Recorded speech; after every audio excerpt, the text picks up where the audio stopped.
My skin is black. My body is burned. I survived Babylon. I am a daughter of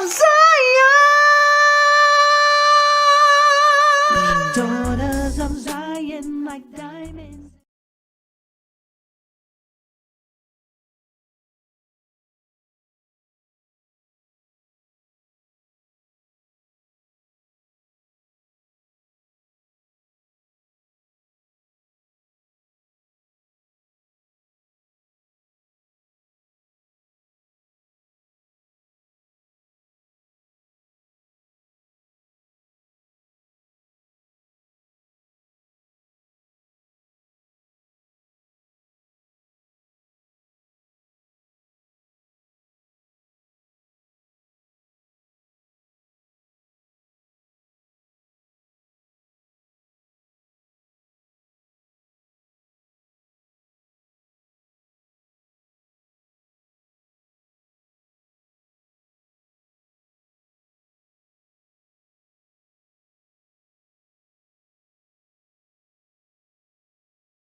Praise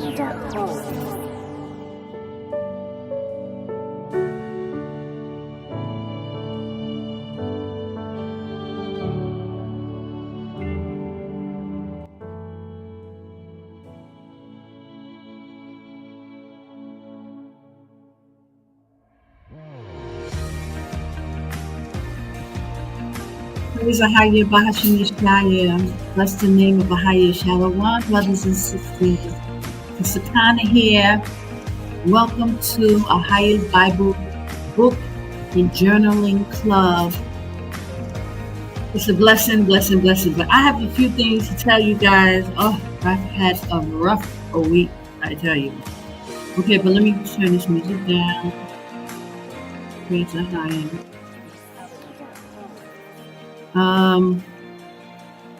Child, y'all don't know what I've been through this week. A lot is going on.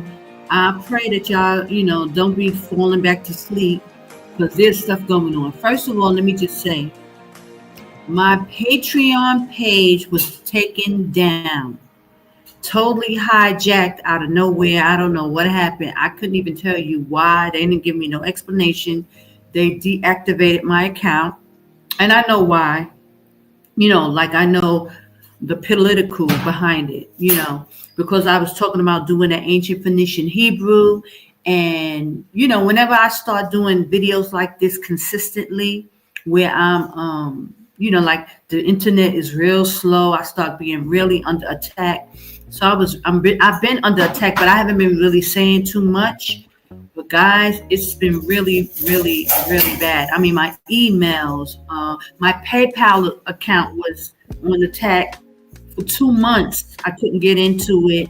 And then as soon as I got that up, and now they took down the Patreon account and they deactivated it, and they not let me have it back. And they didn't give no good explanation. And they basically was like, don't ask. They was just like, don't ask. But I knew as soon as I put up the wilderness package for sale is when all of a sudden I had problems. And it started with PayPal. And then my emails were under attack. My website. But they couldn't, they can't hack and do what they want to do. But they obviously got to the Patreon. So I'm going to reinstate, probably do another Patreon. But I just wanted to put that out there. Of what's going on, so you know. Now, I will probably try to do another Patreon, but I don't want to waste time and waste my energy on Patreon because they took me down so quick. It was just like out of nowhere. All of a sudden, it's just boom, boom, boom. They said, "Oh, I had problem with the account," and all of a sudden, I got an email, and that was that. They was like, they're not gonna. They said they was gonna investigate it. They came back the next day and said, "No. We're going to deactivate it." And really, they didn't give no excuse. And they didn't even let me try to fight it or anything like that. It was just, so this is why I have plenty of website, brothers and sisters. This is why I've always had a lot of YouTube accounts, because they were always hacking me and things like that. When I start getting really active and meaning, trying to help people come out of bad kind of things like that, all of a sudden I start having these shenanigans, these things going on. So I just want to say to brothers and sisters, please don't fall asleep and act like, oh, there's nothing going on. There's a lot going on. They are trying to stop the children of Israel to making it from making it to Jordan. This is the place, and this is why I've been constantly under attack. But praise Ahayah'S Yashaya. This is why I've had my websites. I made sure I kept my websites up, on different platforms, so that I can be able to do different things in case something else happens, But we know eventually all this stuff is going to go down eventually. But for right now, I'm working on doing a subscription on my web page, because I want to teach the ancient Phoenician Hebrew. Now, this is making me want to teach even more, because I know they don't want us to learn our language. Because they don't want us to understand what's inscribed on these rocks when you come out here to the, into the Holy Land, into the safe place within the borders. So they don't want you to be able to read and understand what's going on. So that's part of the problem too. But they really have an issue with me making money. They really try to stop me. I've been under attack for years. Talking about doing the tabernacle, talking about buying land. They don't want all that. But brothers and sisters, I have to tell you what's going on so that our people will know. Like, people like, why are you telling about the land, this and that? For one, I need help doing it. So I have to speak on it. I have to let people know. And, our people, sometimes, are in la la land unless you really spelling things out for people. They act like they don't really understand what's going on. They don't understand, why we just can't get along and why this and why you got to say this about this. This is the mentality of our people, not really understanding that we are at war and people are actively working against you, and that you should be really making your way out of Babylon, for the whole thing is about to collapse. And, and before it's too late to get out. Jordan is the safe place. Get out of Babylon. So I've been under attack. They took down my Patreon. So I have no more Patreon. I cannot.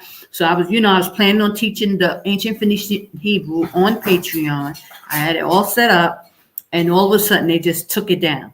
So I'm going to set up the subscription-based tiers on my websites. So, and I will, let you know, but most likely it would be Hebrewisms. But I have, a bunch of websites, so it can be either one. And, I have to be able to be flexible to make a move, because they will, do things like this. Like I said before, it started as soon as I put up the wilderness package for sale. I immediately, like the next day, I had a problem with Patreon because it was going through the Patreon funnel. So all of a sudden my Patreon was down. I couldn't receive any money, or I couldn't send out any money, nothing. All of a sudden I was shut down for 2 whole months. I couldn't get in. Then I waited, I was patient, I took care of a few things, and then I got back on. And that was like a week ago, I got my Patreon back on. And then all of a sudden a week ago, I got my PayPal back up. And now this week, last week, Patreon goes down and they deactivated my account. So I don't know. I know it's not by chance this stuff is happening. And then I was getting, like emergency emails that someone had hacked into my account, and someone, I was getting these kind of emails, little spurts from my email carrier. So I know that this is on purpose, and they are trying to stop me from making money and not, being able to make money, because they know that I'm going to do the work for the Most High. This is just that simple. They know that, I'm going to try and get the land. I'm, with the tabernacle, and I'm trying to help people come out, and I try to do whatever I can. So they're trying to stop me. So I just really need y'all to understand, brothers and sisters, we are at war. People are actively working against us. And even though you may not see it, it's not in your face, it's happening. And I'm getting the brunt of it all the time. Sometimes I don't mention it. I don't, when I was going through that with my email these last couple of months, and even PayPal, I didn't mention it. I chose not, because I really don't want people to be thinking that they're winning. They try to do.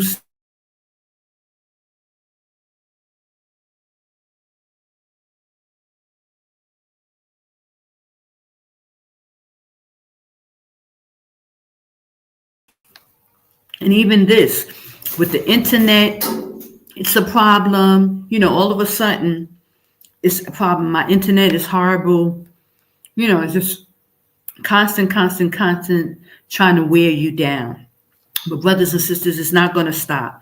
So I'm going to set up the same kind of subscription based on my websites. And I pray, all my Patreon members come over to the website. I'm going to still do the ancient Phoenician Hebrew. I'm going to teach it. And I'm also going to put the wilderness package up there. You can get that. And also we're going to do the Ahayah'S Bible Book Club, the Monday nights on my website. I pray that y'all fight and stay connected with me, because they try to frustrate and make you deter you from me doing this work and still coming on and doing kind of things. And it was kind of wearing me out, and that's why I had took that long break, because of the internet was so bad. I don't know what this dog is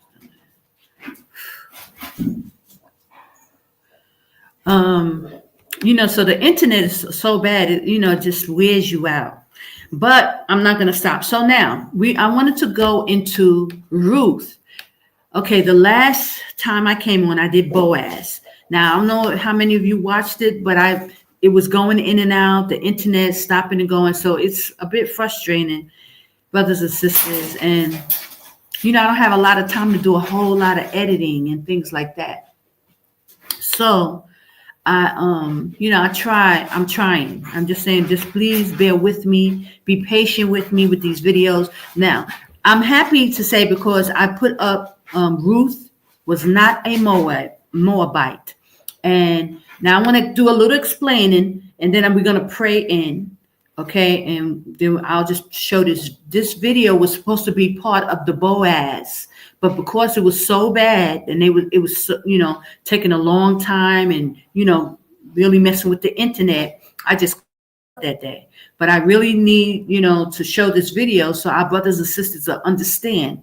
For one, it shows how much we have to study to show ourselves approved, because we like to just look at things at face value and think that these scriptures, don't have mysteries. There's a lot of mysteries in the Bible. And unless you, study to show yourself approved, unless you dissect this Bible, sometimes you can miss a lot of pertinent information about this. Because the Most High, he's not giving all the information to everybody at one time. It just doesn't work like that. So you do have to study. You do have to search for this, seek out this information, and then make sure you are latching on to the right information, because there's a lot of disinformation going on. Okay, so in that, let me just say, this Ruth is not a Moabite teaching. I saw this teaching 14 years ago. These brothers were online, and they were teaching this particular subject. So I had gotten this understanding a long time ago. But that video that these brothers did, is not on anymore. I don't know, some, Israelites teachings, people go off. So they no longer have their page up. So the teaching was taken down. But there was a brother, his name is Judah, tribe of Judah. He redid the video. He, obviously studied the information, and now he came out with a teaching, and he put pictures, and he made it very, easy to understand. It's a great video. And I have to just say, I don't ascribe to the teaching of this brother, because for one, he calls on another name, and he has different doctrines, and I do believe he has a lot of teachings. But I'm just letting you know, for the record, I don't ascribe to this particular brother. It's just this particular teaching that he did. I know, of the teaching, because I saw it like 14 years ago, 15 years ago, when I first woke up to the truth. This is one of the videos that I came across, and I understood the teaching, and I believe it's true. And let me tell you why I believe it's true. For one, the Most High is a stickler for his law, right? So these Gentiles try to act like, oh, Ruth was a Moabite. That means Christ's line, his bloodline was tainted. See, and they try to run with that whole scenario. So if you believe that Ruth was a Moabite, a different nation, then you're looking at the line of Christ not being a pure bloodline. Now, because we read this law and we understand, the Most High is a stickler for his law. So I just couldn't believe that he would be of another nation. His grandmother was, tainted. The line was tainted. I just don't believe that, because I know how much the Most High is a stickler for his law. If he was going to bring Christ and he's going to be king, his bloodline is going to be pure. Even so much that I believe that he's from Ruth was of the tribe of Judah, because Christ came through the line of Judah. Now, this teaching doesn't necessarily teach that much. He just goes in and says she's an Israelite. And, there's various tribes that she could have been from. So I just want you to watch the teaching and you take your assessments from it. But the whole point of this is that, there is room to believe that Christ's grandmother, Ruth, was an Israelite and not a Moabite at all. And this video breaks it down perfectly. And this teaching comes from another teaching, which I saw many, many years ago. And this brother, just, studied it as well. And he made a great video of the teaching that was already out. So praise Ahayah, Bahashem Yashaya, Qadash. I give all glory and honor and praise to Ahayah for his truth, for his information, for his secrets being revealed in this last days. And, just like with the calendar, just like with the name of the Most High, also these type of teachings, these types of information are being revealed to the children of Israel for those who have eyes to see and ears to hear. Okay, so enough of that said. Let me just bring this up. Hold on. This is the book. And here we are. So I did Boaz, right? We did 20 was Boaz. And now we're on 21. I just added Ruth because we are going into, even though we know that it's in the book of Ruth. Oh, hold on. It's number 21. Can y'all see that? Hold on, 21. So even though it's the book of Ruth, we also we're going into the story and the bloodline of Ruth, which is very important because it's Christ's grandmother, praise Ahayah, or great grandmother, one or the other. So we're chipping away at it, brothers and sisters. As you see, we got like 3 or 4 lines to go, and to reach 44 books. Okay, and that's more than half of the 66 in the book, the Bible itself. Okay, but there's a lot to cover. There's a lot of information that we'll be going into. But I just really wanted to start off going basically into the Bible and reading and getting understanding on these prophets, times and chronicalizing. I'm tongue tied right now. Sorry, guys. Chronicalizing, when certain things happen, putting dates and names to dates and things like that. But I'm looking for something really quickly. I want to show you something else that I printed out. Okay, so I wanted to show you this. I had found this online, and these are, the chronological. Oh God, I can't even say it. Of the latter prophets and the intertestamental period. Okay, so this is just giving you times and dates and which prophet. So I just want to make these kind of things available so that you can put together the timeline of when certain prophets were, prophesying, who was the king at the time. All that is very important, and that we should know that. Okay. Okay. Now, also, I wanted to next week.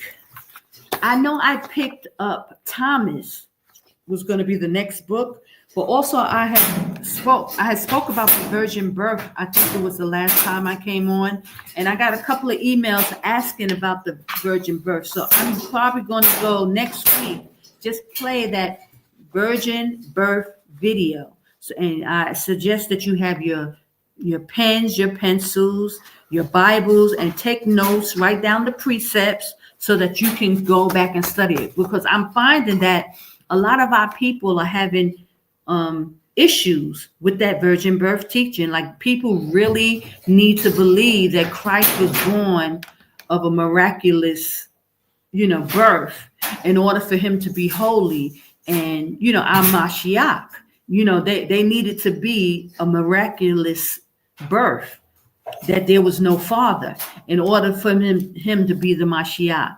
And it's just not true, guys. And y'all need to go online and look up Zeitgeist. Zeitgeist is a video that I ran across years ago. And I started to question, and it was like right on time. It's like the Most High was always like with me and dealing with me, because I ran across the Zeitgeist, all the information in the Zeitgeist, and I was like, well, wait a minute. I started to question the virgin birth, because there's virgin birth doctrines in all of the religions on the earth. They all ascribe to the virgin birth in some way, somehow. I just want you to know that, and y'all got to do your research. Don't be deceived. I know it sounds good that the Most High, has sent his son, and it was a miraculous birth. It sounds really good, brothers and sisters. And a lot of our people need to hear and understand that there was a virgin, virginity, and she was a virgin, and that she never saw a man, because this is what the spin they try to, do in their doctrine, in Esau's doctrine in America. They put a spin on it, and it sounds good. Yes, it sounds really convincing, and it would be really nice, had he been it had been a miraculous birth, and she never got together with Joseph. It sounds really good, but brothers and sisters, the reality is Joseph is the father, and he came and walked this earth just like any other man. He had to walk the earth just like any other man, so that we cannot have an excuse, that we can be holy, and that we can be like Christ.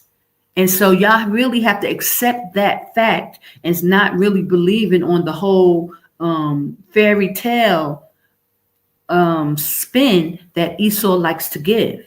They put a very, fairy tale spin on Christ and how he was born, and try to act like she was a virgin, and she never knew a man. She never had sex. No, brothers, it sounds good, but that's not the reality. Christ was a man born through the seed of Joseph, sperm of Joseph. He had a father. He had other brothers and sisters. Don't believe the lie. And next week, I'm going to play that video, the virgin birth. Y'all go online and look up Zeitgeist. That is very important, because you got to understand how, and this is what the Most High showed me. And this is how even before I saw the virgin birth teaching by Elder Rawach, I already had seen the Zeitgeist, and without it made me confused. I was like, wait a minute. There's no way Christ could be born of a virgin birth, like if all the religions in the earth got a virgin birth. I was just like, I wasn't buying it. I was like, nah, it's something up. I felt it was wrong, and I knew it. Watch Zeitgeist. It gives you the history of all the virgin births, all the foolishness that they got in the earth with these religions. And then Elder Rawach came out with the virgin birth teaching, and I was like, oh, I got it.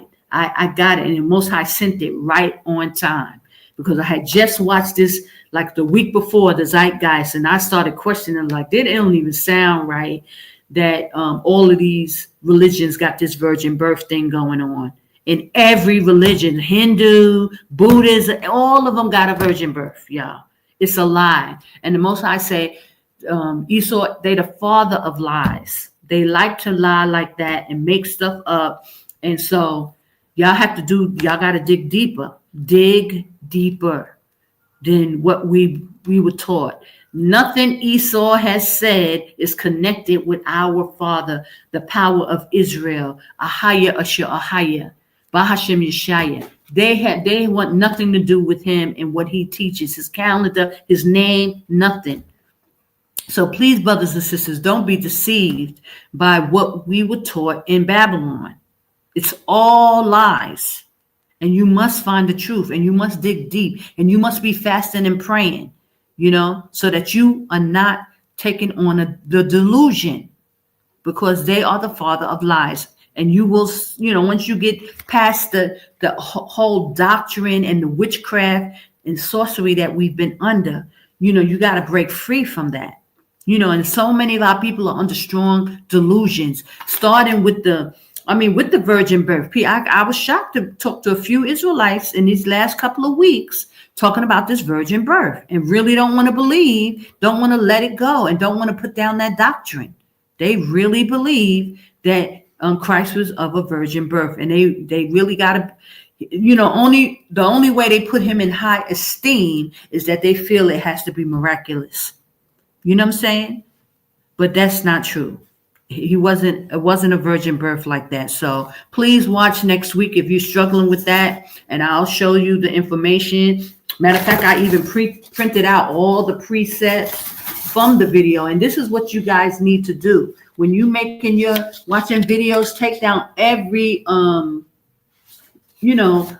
every scripture, write them down, get your book. You have to write stuff down, make it plain, like Habakkuk 2:2, and that's the premise of the Ahayah book club. Okay, so let's pray, and then we'll go in. I can read that scripture, just 2:2, and then we'll go straight into the video. Okay, so if sisters, please have your head covered, and brothers, if there's any brother watching, please uncover your head as we pray. We go into the scriptures reading. The Ha-Adawan Palau, which is the Lord's Prayer in ancient Phoenician Hebrew. That's our language. We do have a language, brothers and sisters. And that's another thing too. People act like, oh, we won't get back to language until Christ come and this and that. No, the Most High has opened up the understanding, and our language is in the earth. We have to learn it. It's called ancient Phoenician Hebrew. It's very close to the Aramaic and close to Arabic, actually.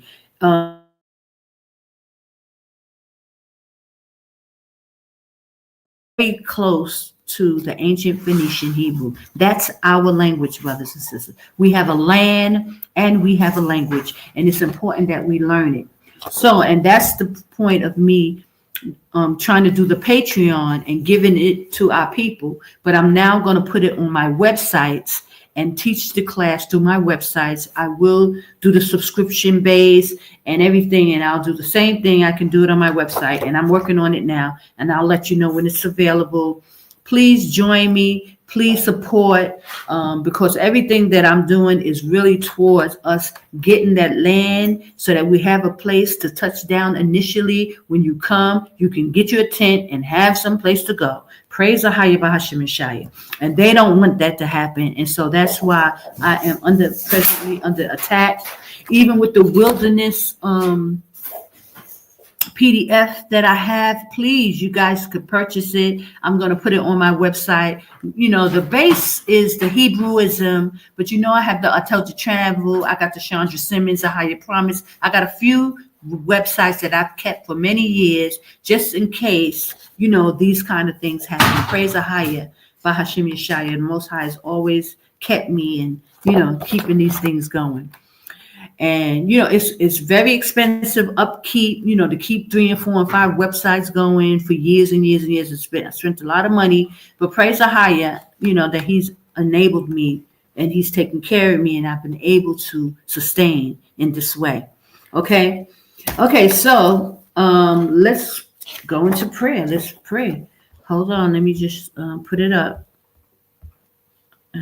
So you can read along, learning. Now I will print this out. Now, see, this is all the stuff that I was going to do on the Patreon. Every week, put up the Hebrew prayer, put up the alphabet as we learning, stuff that you can print down. You can download, but I will still put it on the website. I will have the Lord's Prayer. You can print it out just like this. And every time you go to pray, so I got the Lord's Prayer, the Ha-Adawan Palau, which is the Lord's Prayer. And then on the back, I have the 10 Commandments, and both in ancient Phoenician Hebrew, so that you can learn how to read the ancient Phoenician Hebrew and learn how to pray in ancient Phoenician. It's very powerful prayer when you pray in our mother language, in ancient Phoenician. Your prayers are even heightened because now you're in the pure tongue that the Most High has given us. Okay, so hold on. I'm going to share my screen. Here you go. And you can read along with me. Praise Ahayah. Okay, so here we go. Abanawa, Shabbat Shemayim, Qadash, Haya, Sham Ka, Ahayah, Malakwaf Ka, Taba'a, Ratazawan Ka, Haya, Aisha, Ba'arataza, Kawa Haya, Bashemayim. Nathan Lanawa, Lakam, Chaw Yawam, Wasalak Nawa, Chawawa Nawa, Kasalak Nawa, Chawawafi Nawa, Wala Tabiya Nawa, Banasayuam, Abal Hawashinawa, Mayon Rai, Kayalaka, Hamalakwa, Waha'ala, Wahata'a Pa'arath, La Awalamyam, Amen. I give all glory, honor, and praise to Ahayah, Ahayah, Bahashim Yashaya, Qadash, Rawach. Ahayah, we pray as we go into your word that we get clarity and understanding, and let those who may not understand and do not fully understand, let them get the understanding today. Let them be fully persuaded in their mind, Ahayah, of your word and your truth, so that we can start to learn to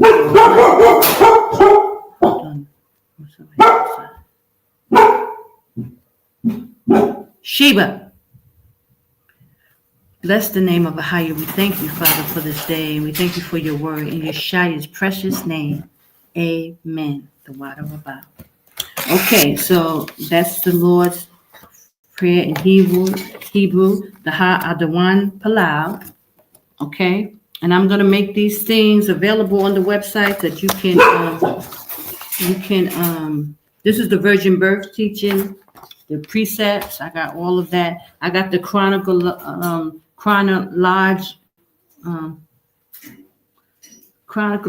of the latter prophets and the intertestamental period, and that's giving you all the prophets and when did they prophesy, the timelines. So that's something, it's good to have. So good to know. Praise the Ahayah. Okay.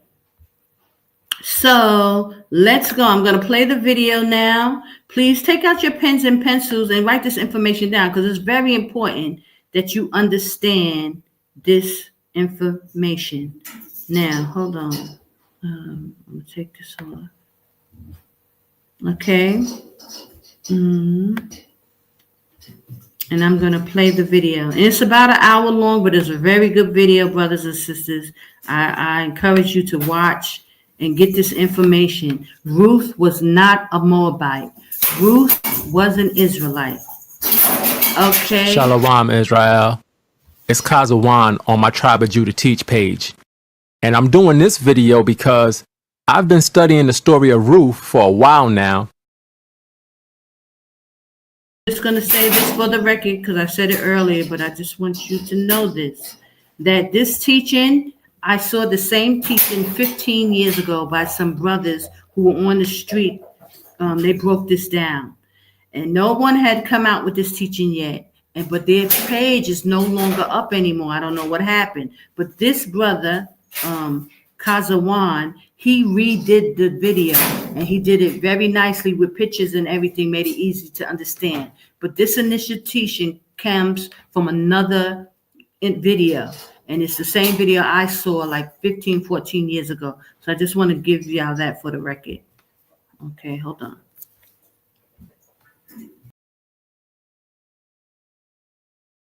And I found some information that I feel needs to come out. Basically, what I found is that Ruth was an Israelite. Now, I know the popular teaching, even among Israel, is that Ruth was an actual Moabite that married an Israelite man. But after doing the research, I'm convinced that Ruth was an Israelite. And I honestly believe that if you watch this whole video, you will be thoroughly convinced for yourself that Ruth was an Israelite. So let's begin. This is Ruth 1:1. It says, "Now it came to pass in the days when the judges ruled that there was a famine in the land, and a certain man of Bethlehem, Judah, went to sojourn in the country of Moab, he and his wife and his 2 sons. Now people read this verse and they see that Ruth was from the country of Moab, and they say, see, Ruth was a Moabite, and they close the book. But when you read the history in the Bible of what happened to Israel before the time of Ruth, you end up with a different conclusion about Ruth. Also, if you were able to see the different lands that the Bible talks about leading up to the time of Ruth, you would clearly see that she was not a Moabite by blood and that she was actually an Israelite. So today, I'm going to give you the history and show you these places on a map so that you can see for yourself who Ruth was. The history before the time of Ruth is the key to understanding the book of Ruth. So let's start in Numbers 21, right after the Israelites came out of the wilderness. Now remember, the Israelites have no land. They're coming straight out of the wilderness on their way to the land of Canaan. Let's start there. This is Numbers 21, verse 4. It says, and they journeyed from Mount Hor by the way of the Red Sea to compass the land of Edom. And the soul of the people was much discouraged because of the way. Let's go down to verse 11. And they journeyed from Oboth and pitched in Ijebarim, in the wilderness which is before Moab, toward the sun rising. So this is the path they were taking. Verse 13. From thence they removed and pitched on the other side of Arnon, which is in the wilderness that cometh out of the coast of the Amorites. So they went around Edom and around the land of Moab and passed the Arnon River. It says, for Arnon is the border of Moab, between Moab and the Amorites. So you see here that the Arnon River is between the land of Moab and the land of the Amorites. It's the border between the two places. The Arnon River plays a major role in understanding the story of Ruth, as you're going to see later. Okay, so Israel went up to Ahayah'S and they set up camp. Let's see what happened next in verse 21. And Israel sent messengers unto Sihon, king of the Amorites, saying, let me pass through thy land. We will not turn into the fields or into the vineyards. We will not drink of the waters of the well, but we will go along by the king's highway until we be past thy borders. So Israel asked Sihon, king of the Amorites, to pass through his land. They were going to travel on the king's highway until they passed his borders. Now the king's highway was a road that went through the land of Edom, Moab, and the Amorites' land all the way up to Damascus. So what they wanted to do was come into the Amorites' land and get on the king's highway and walk all the way up until they got past his border, which was the Jabbok River. And then they were going to make a left and cross over the Jordan River and come down into the land of Canaan. So let's see what Sihon did. Verse 23. And Sihon would not suffer Israel to pass through his border. But Sihon gathered all his people together and went out against Israel into the wilderness. And he came to Ahayah'S and fought against Israel. And Israel smote him with the edge of the sword and possessed his land from Arnon unto Jabbok, even unto the children of Ammon, for the border of the children of Ammon was strong. And Israel took all these cities, and Israel dwelt in all the cities of the Amorites, in Heshbon, and in all the villages thereof. So Israel defeated the Amorites and took all of the Amorites' land. In verse 24 it says, they took all the land from the Arnon River unto the Jabbok River. Verse 25 says that Israel took all the cities of the Amorites in Heshbon and in all the villages thereof. So Israel took all this land from the Amorites. this land was now Israelite territory. Now here's where it gets interesting. Watch this. In verse 26, for Heshbon was the city of Sihon, the king of the Amorites, who had fought against the former king of Moab and taken all his land out of his hand, even unto Arnon. So wait a minute. What does this verse tell us? It says, Sihon, the king of the Amorites, who had fought against the former king of Moab and taken all his land out of his hand, even unto Arnon. So that means that all of the land that the Amorites had, that land used to belong to the Moabites. So the territory of the Moabites used to look like this. The Moabites' territory used to go from the Zered River all the way up to the Jabbok River.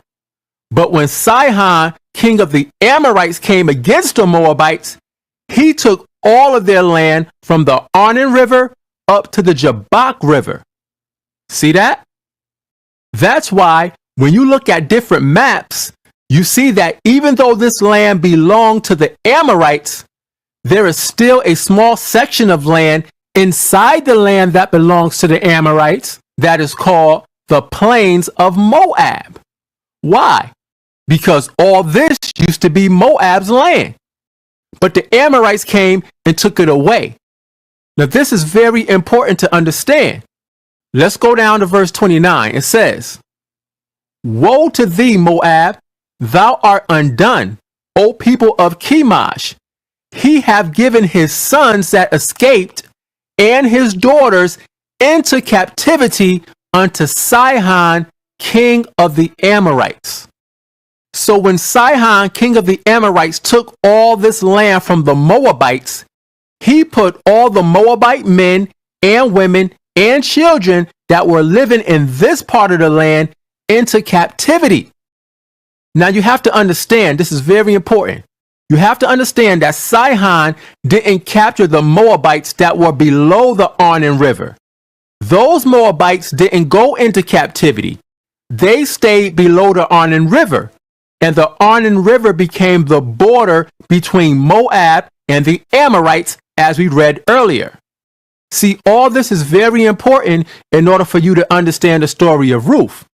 Now, we already read that Israel came and took all this land from the Amorites. So this land became Israelite territory. So let's see what Israel did when they took this land. This is Numbers 22:1. And the children of Israel set forward and pitched in the plains of Moab on this side Jordan by Jericho. So Israel set up camp here in the plains of Moab. Now notice, the plains of Moab are not down below the Arnon River where the actual Moabites are. The plains of Moab are totally separate from the land of Moab. And this is where Israel set up camp. Verse 2. And Balak, the son of Zippor, saw all that Israel had done to the Amorites. Balak was the new king of Moab, and he saw what Israel did to the Amorites because he was down here in the land of Moab below the Arnon River when it happened. We know he was down here because if he was up above the Arnon River, then Sihon would have put him in captivity with the other Moabite captives. Verse 3. And Moab was sore afraid of the people because they were many, and Moab was distressed because of the children of Israel. So the Moabites down here below the Arnon River were afraid because they thought Israel was going to cross the Arnon River border and take away their land like they did to the Amorites. So we see that the actual Moabites were in the land of Moab below the Arnon River. Okay, let's put together what we learned so far. So the Amorites invaded Moab, and they took all the land above the Arnon River from the Moabites. Then they put all the Moabites that were in that part of the land into captivity. Then Israel came and took the land from the Amorites. So what happened to the Moabite captives when Israel took over the land?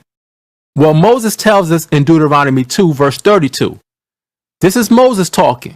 He said, "Then Sihon came out against us, he and all his people, to fight at Ahayah'S. And the Lord our God delivered him before us, and we smote him and his sons and all his people." Moses said that Israel killed Sihon, his sons, and all his people, meaning every Amorite that was in that land at that time got killed.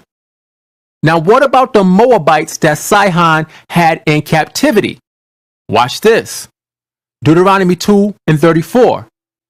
"And we took all his cities at that time, and utterly destroyed the men and the women and the little ones of every city. We left none to remain." Moses said they left none to remain. They killed every man, woman, and child in every city. The Amorites and the Moabite captives were all killed. Therefore, we know that there were no Amorites or any Moabites at all above the Arnon River. This was all Israelite territory. Watch this. Deuteronomy 3, verse 1. "Then we turned and went up the way to Bashan. And Og, the king of Bashan, came out against us, he and all his people, to battle at Edrei." So after Israel took the land from the Amorites, they went across the Jabbok River into Bashan, and they fought against King Og at Edrei. Verse 2. "And the Lord said unto me, Fear him not, for I will deliver him and all his people and his land into thy hand, and thou shalt do unto him as thou didst unto Sihon, king of the Amorites, which dwelt at Heshbon. So the Lord our God delivered into our hands Og also, the king of Bashan, and all his people, and we smote him until none was left to him remaining. And we took all his cities at that time. There was not a city which we took not from them. 80 cities, all the region of Argob, the kingdom of Og in Bashan. All these cities were fenced with high walls, gates, and bars, beside unwalled towns a great many. And we utterly destroyed them, as we did unto Sihon, king of Heshbon, utterly destroying the men, women, and children of every city. So the Israelites defeated King Og, and once again they killed every man, woman, and child in every city, just like they did to Sihon, king of the Amorites. Now watch this, verse 8. "And we took at that time out of the hand of the 2 kings of the Amorites the land that was on this side Jordan, from the river of Arnon unto Mount Hermon." So now we see that Israel had all this land in their possession, from the Arnon River up to Mount Hermon. Understand this, there were no Amorites or Moabites living in this land. The Bible says they were all killed. All this land was Israelite territory. The Moabites were down here under the Arnon River. Okay, now that we have that history, let's start putting the pieces together. Numbers 32 and 1. "Now the children of Reuben and the children of Gad had a very great multitude of cattle. And when they saw the land of Jazer and the land of Gilead, that behold, the place was a place for cattle, the children of Gad and the children of Reuben came and spake unto Moses and to Eleazar the priest, and unto the princes of the congregation, saying, Ataroth, and Daban, and Jazer, and Nimrah, and Heshbon, and Elealah, and Shabam, and Nebo, and Beon. Even the country which the Lord smote before the congregation of Israel is a land for cattle, and thy servants have cattle. Wherefore, said they, if we have found grace in thy sight, let this land be given unto thy servants for a possession, and bring us not over Jordan. Now remember, originally all the tribes were headed to the land of Canaan. But when the tribe of Reuben and the tribe of Gad saw how good the land was that they had already conquered, they asked Moses for that land for a possession. They didn't want to go across the Jordan River into Canaan. They wanted that land. Let's go down to verse 19. This is what they said. For we will not inherit with them on yonder side Jordan or forward, because our inheritance is fallen to us on this side Jordan eastward. The tribes of Reuben and Gad wanted to stay in the land they were in. Let's see what Moses did. Verse 33. And Moses gave unto them, even to the children of Gad, and to the children of Reuben, and unto half the tribe of Manasseh, the son of Joseph, the kingdom of Sihon, king of the Amorites, and the kingdom of Og, king of Bashan, the land with the cities thereof in the coast, even the cities of the country round about. So Moses gave all of the Amorite land to the tribe of Reuben, the tribe of Gad, and half the tribe of Manasseh. Those tribes took all that land and split it up among them. You can see this on multiple maps.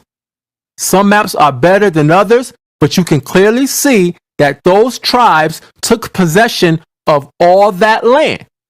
So now that we've established that, let's jump ahead 300 years later to the time of the judges, because the story of Ruth took place during the time of the judges.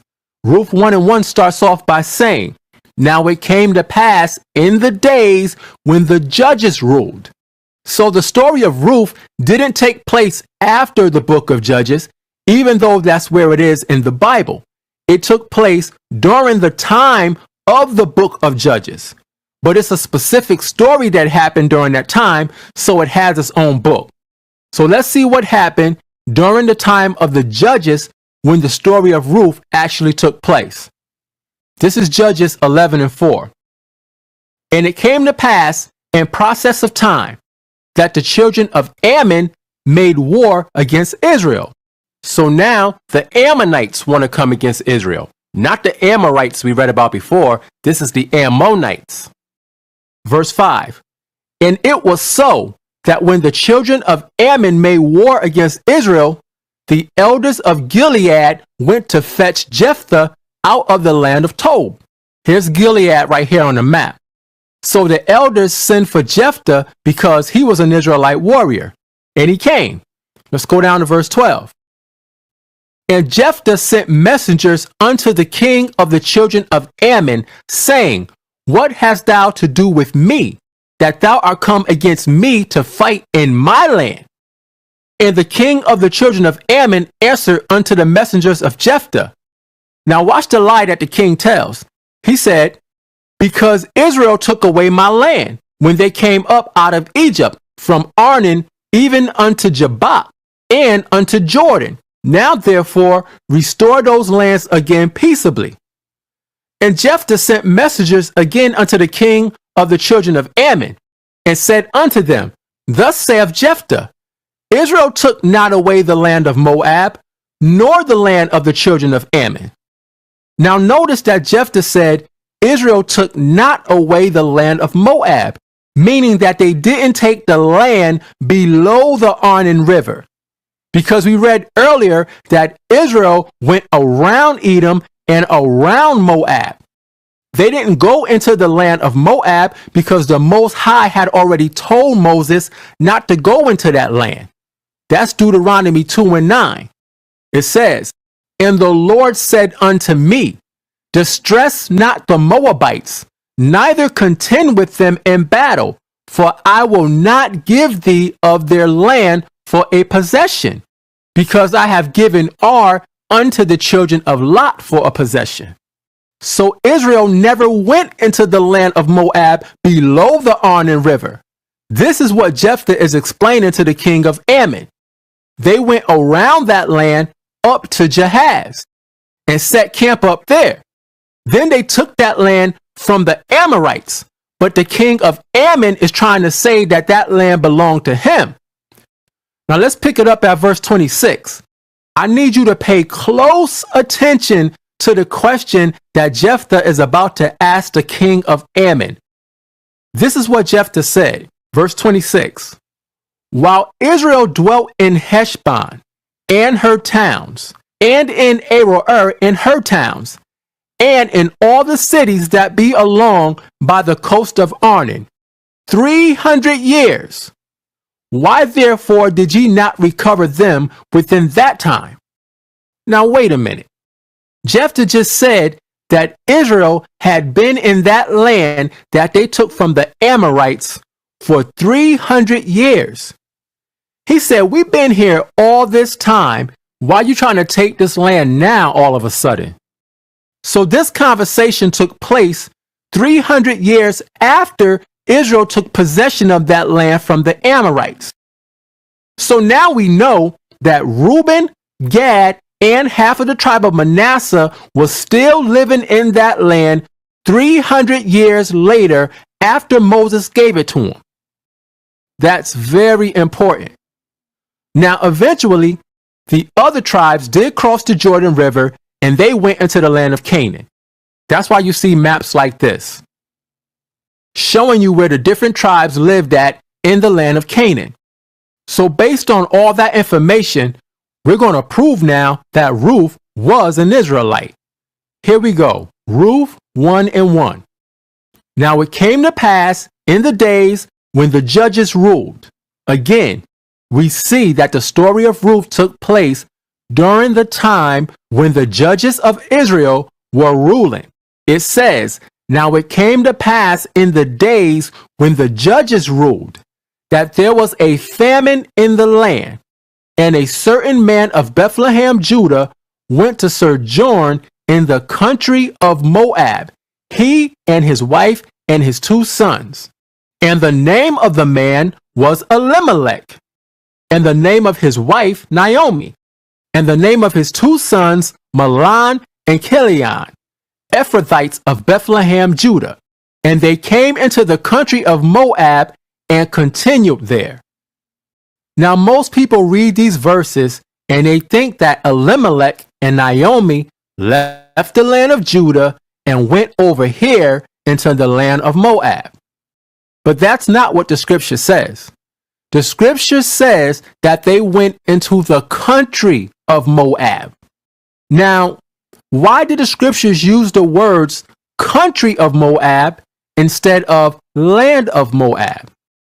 See, what you're about to find out is that the country of Moab is not talking about the land of Moab below the Arnon River.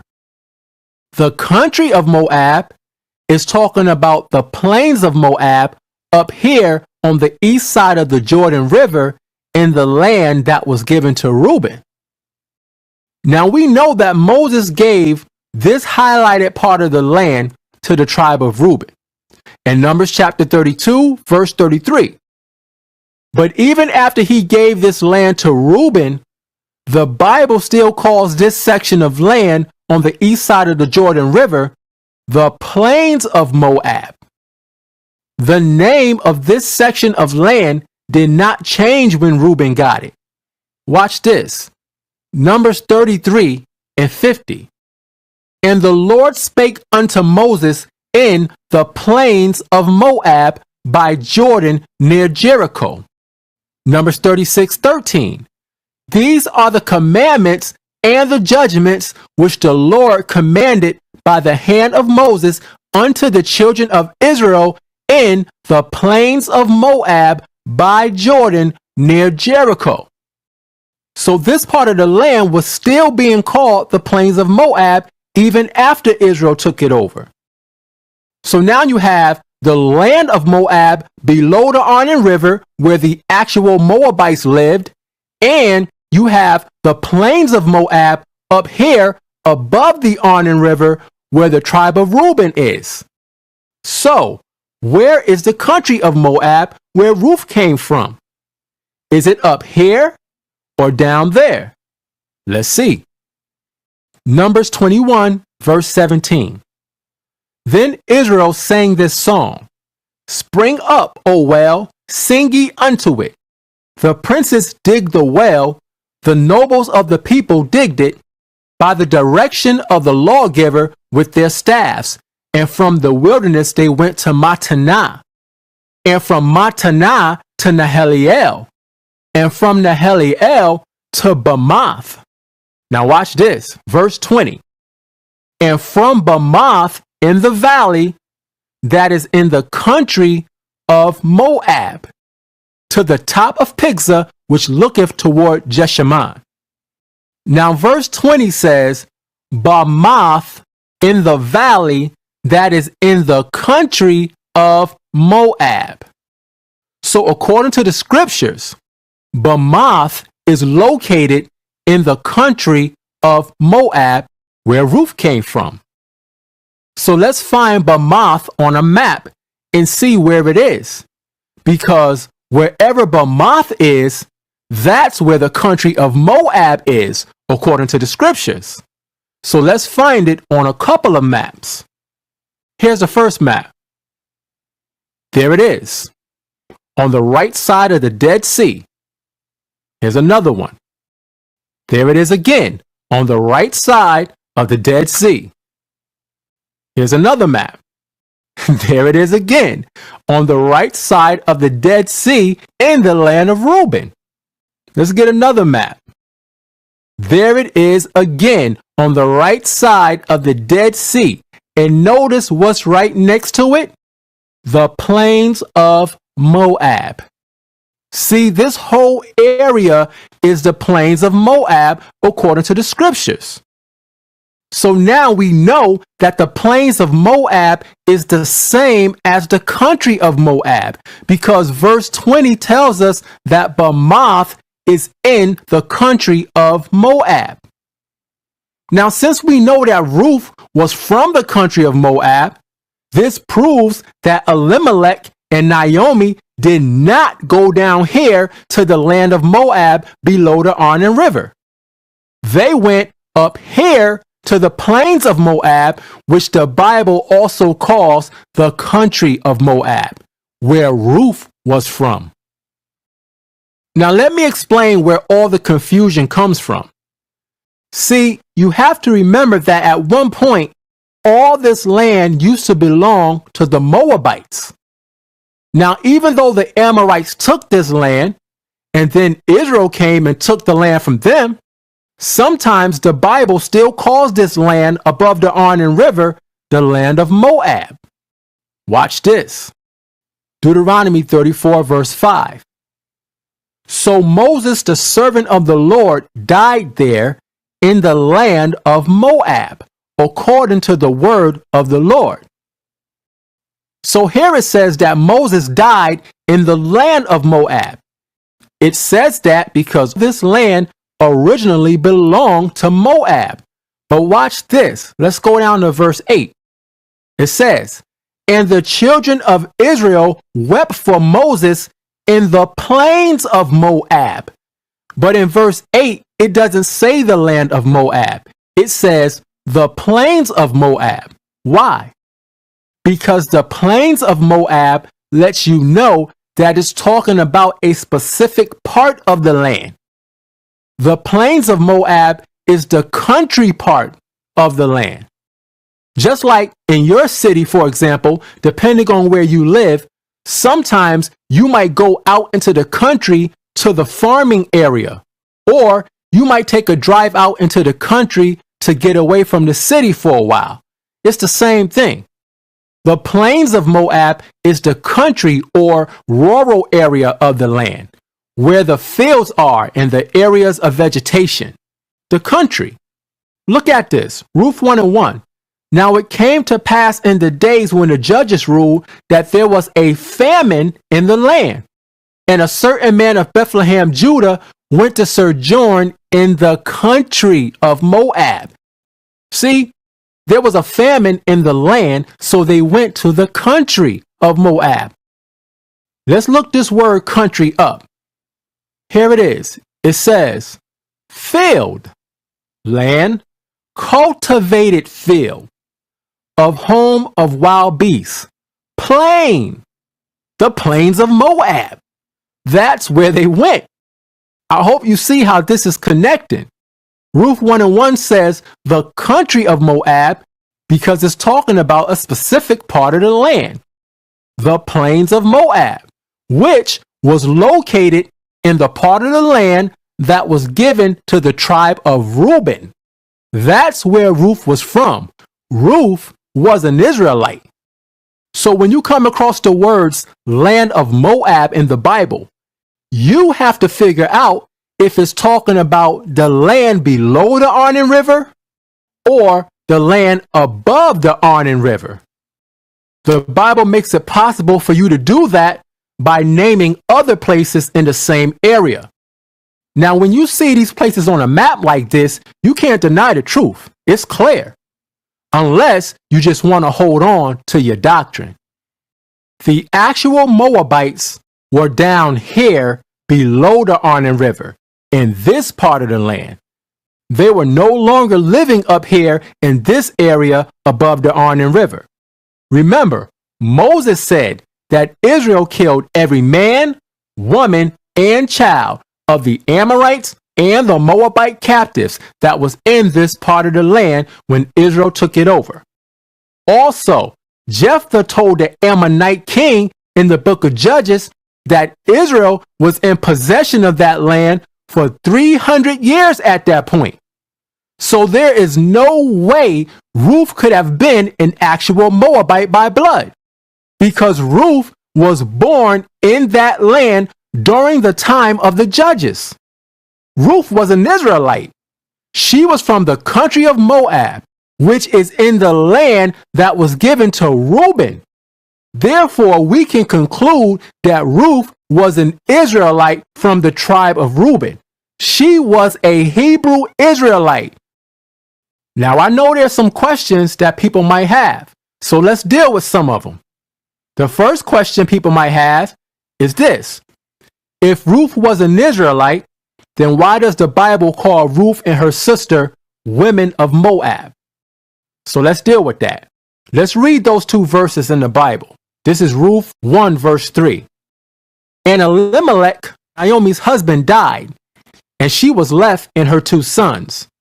And they took them wives of the women of Moab. The name of the one was Orpah, and the name of the other Ruth. And they dwelt there about 10 years. So the scripture says that they took them wives of the women of Moab. Now, when you look at this phrase, women of Moab, it's important to know that this phrase, women of Moab, is only used once in the whole entire Bible. It's only used once in this verse when referring to Ruth and her sister. In the other cases, when the Bible deals with Moabite women, it refers to them as daughters of Moab. But here in this one particular verse, we see the words women of Moab. We have to pay attention to these little differences because it's a reason for them. So let's look and see what the difference is between the daughters of Moab and the women of Moab. Here we go. What is a daughter of Moab according to the Bible? Let's look at Isaiah 16:2 in the Blue Letter Bible so that you can see this verse broken down with the concordance numbers. These numbers allow you to see what the Hebrew words are instead of the English, and that's important because the scriptures were originally written in Hebrew. Now, as Israelites, we don't get caught up in the Strong's commentary, but it is important to see what these words actually are in the Hebrew. Okay, So right here in Isaiah 16:2, you see that it says the daughters of Moab. Now, when you click on the word Moab here in reference to the daughters of Moab, you see that it's Strong's number 4124, and the Hebrew word is Mawa'ab. It says Moab. It means of his father. Now, number 1 says a son of Lot by his eldest daughter. So number 1 is dealing with the actual man whose name was Moab because he was the son of Lot. But we're looking to find out who the daughters of Moab are. So let's look at number 2. It says, the nation descended from the son of Lot. Moab was the son of Lot. So number 2 is dealing with the nation of people that came from the seed of the man Moab, the actual blood descendants of the man Moab. So the female blood descendants of Moab would be the daughters of Moab. That's clear. Number 3 says, the land inhabited by the descendants of the son of Lot. Again, Moab is the son of Lot. So number 3 is dealing with the actual bloodline Moabite descendants of the man Moab. Notice that the words descendant and descendants are used to describe the daughters of Moab because these are the female blood relatives of the man Moab. Now, that's the daughters of Moab. Now watch this. Let's go to Ruth 1:4 and look up women of Moab. Here it is. Now when you click on Moab in this verse, you can see that it's a different number. This Moab is Strong's number 4125. Not only is it a different number, it's also a different Hebrew word. This is the Hebrew word Mawa'abya. See, when we looked up the daughters of Moab, they gave us Mawa'ab for the word Moab. But when we look up women of Moab, they give us Mawa'abya for the word Moab. Why are they using 2 different Hebrew words for the same English word? Let's find out. When you look up the women of Moab, Mawa'abya, it says Moabite, and it means from father, what father? Okay, let's see what a Moabite is. Number 1 says, and citizen of Moab. And number 2 says, an inhabitant of the land of Moab. Now notice that it says nothing at all about being a descendant here. All it says is an citizen of the place Moab or an inhabitant of the land Moab. So any woman who lived in a place called Moab was considered to be a woman of Moab. It didn't matter what race you came from.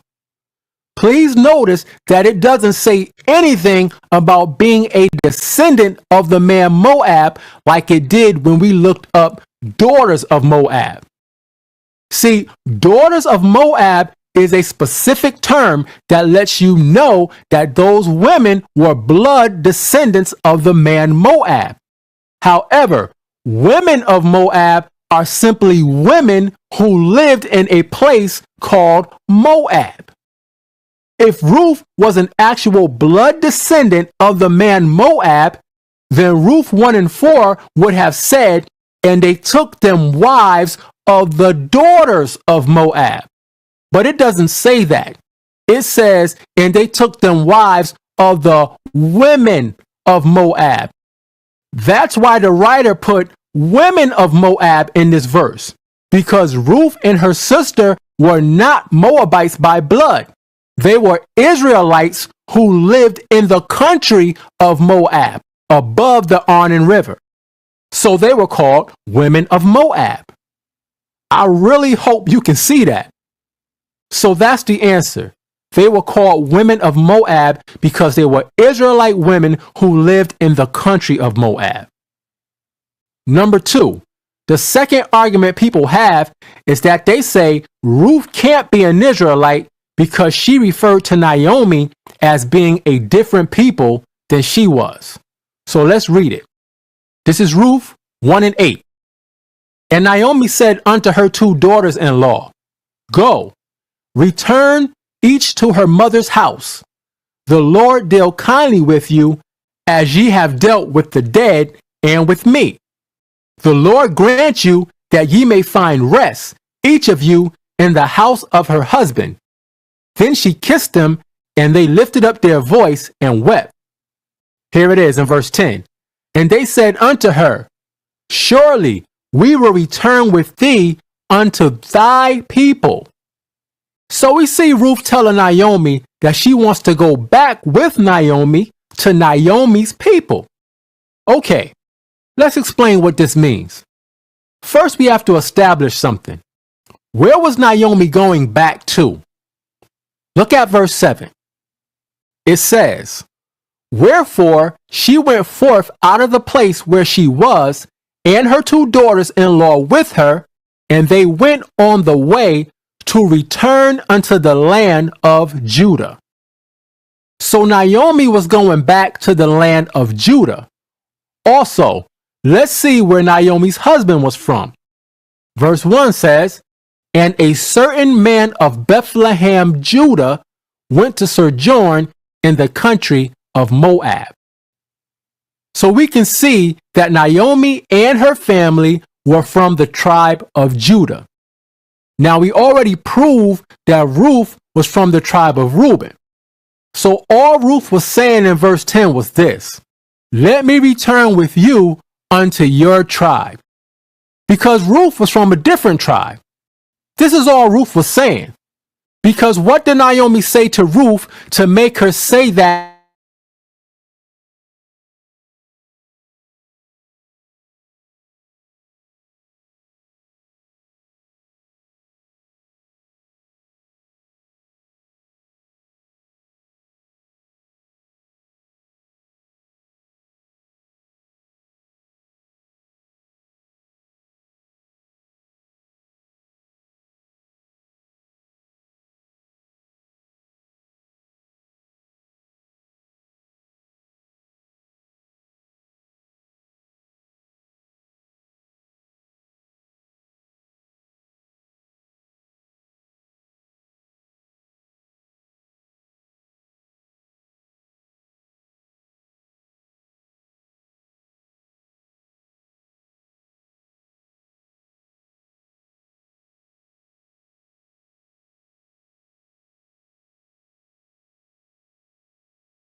Shalom, Israel.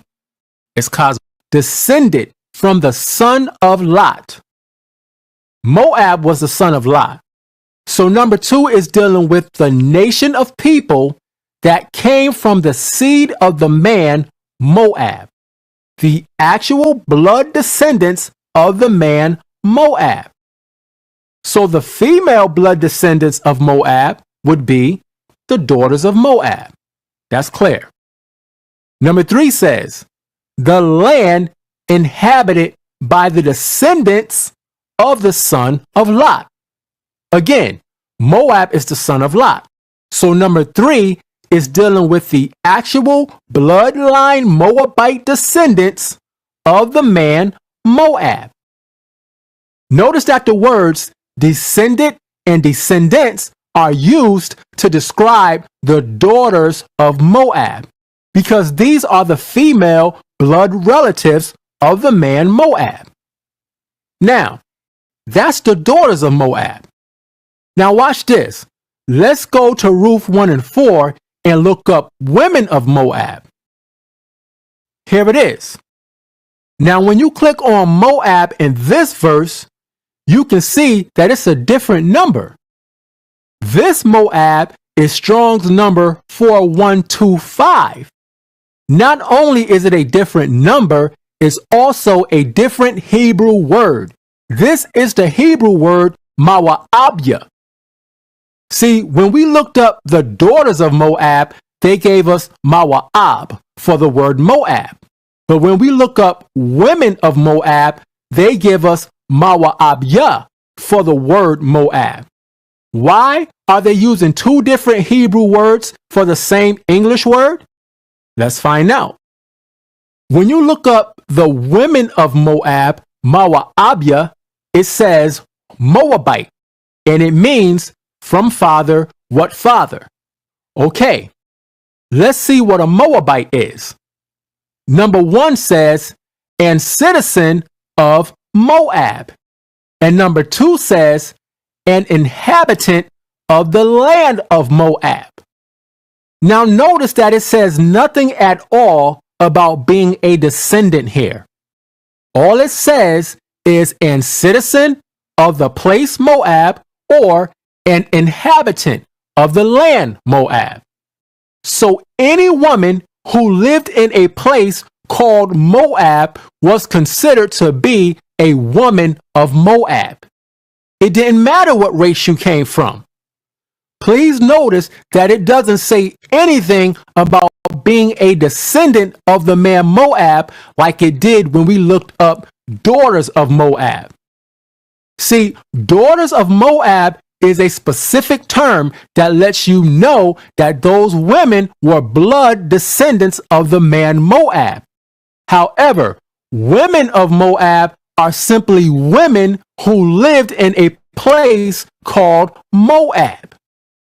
If Ruth was an actual blood descendant of the man Moab, then Ruth 1 and 4 would have said, and they took them wives of the daughters of Moab. But it doesn't say that. It says, and they took them wives of the women of Moab.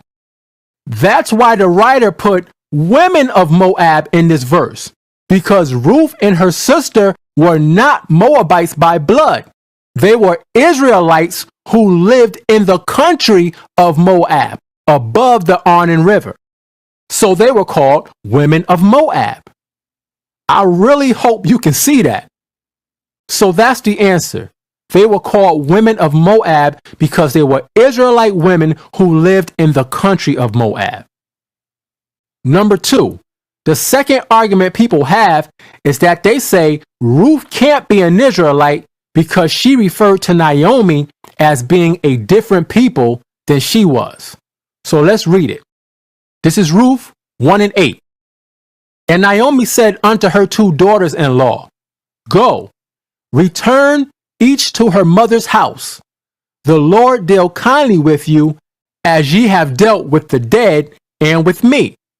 The Lord grant you that ye may find rest, each of you in the house of her husband. Then she kissed them, and they lifted up their voice and wept. Here it is in verse 10. And they said unto her, surely we will return with thee unto thy people. So we see Ruth tell Naomi that she wants to go back with Naomi to Naomi's people. Okay, let's explain what this means. First, we have to establish something. Where was Naomi going back to? Look at verse 7. It says, wherefore she went forth out of the place where she was, and her 2 daughters-in-law with her, and they went on the way to return unto the land of Judah. So Naomi was going back to the land of Judah. Also, let's see where Naomi's husband was from. Verse 1 says, and a certain man of Bethlehem, Judah, went to sojourn in the country of Moab. So you see that Naomi and her family were from the tribe of Judah. Now we already proved that Ruth was from the tribe of Reuben. So all Ruth was saying in verse 10 was this: let me return with you unto your tribe. Because Ruth was from a different tribe. This is all Ruth was saying. Because what did Naomi say to Ruth to make her say that in the first place? Look at verse 8. And Naomi said unto her 2 daughters-in-law, go, return each to her mother's house. Now, where was Ruth's mother's house at? It was in the land of Reuben. So Naomi was telling Ruth to go back to her mother's house in the land of Reuben, where her tribe was. But Ruth said, nah, I'm going to go with you to your people, meaning to your tribe. That's all she was saying. She wasn't a different race. Ruth was an Israelite. Okay, the third and biggest argument people use to say Ruth can't be an Israelite is a short conversation that Naomi had with Ruth in verse 15 and 16. Ruth 1 and 15. And she said, this is what Naomi said to Ruth, behold, thy sister-in-law is gone back unto her people and unto her gods. Return thou after thy sister-in-law. Now people read this and they say, see, Ruth and her sister were serving other gods. But no, that's not what this is saying at all. Look at it. Naomi said to Ruth, thy sister-in-law is gone back unto her people, meaning she went back to her tribe. Then it says, and unto her gods. Now stop. Let's prove that this is not talking about idols or other gods or anything like that. Watch this. It said she went back unto her gods. Now, Ruth 1 and 1 says this. Now it came to pass in the days when the judges ruled. Again, we see that the story of Ruth took place in the days when the judges of Israel were ruling. Remember that. The judges were ruling. Back to Ruth 1 and 15. It says, thy sister-in-law is gone back unto her people, meaning her tribe, and unto her gods.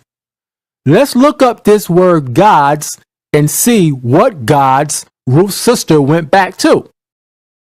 Here it is. This is the word gods in that verse. It's the Hebrew word Ahayah'S, and the first meaning is rulers, judges. So when the scripture says that she went back unto her gods, it means that she went back to her rulers or her judges, the judges over her tribe. See, remember, the story of Ruth took place in the days when the judges ruled.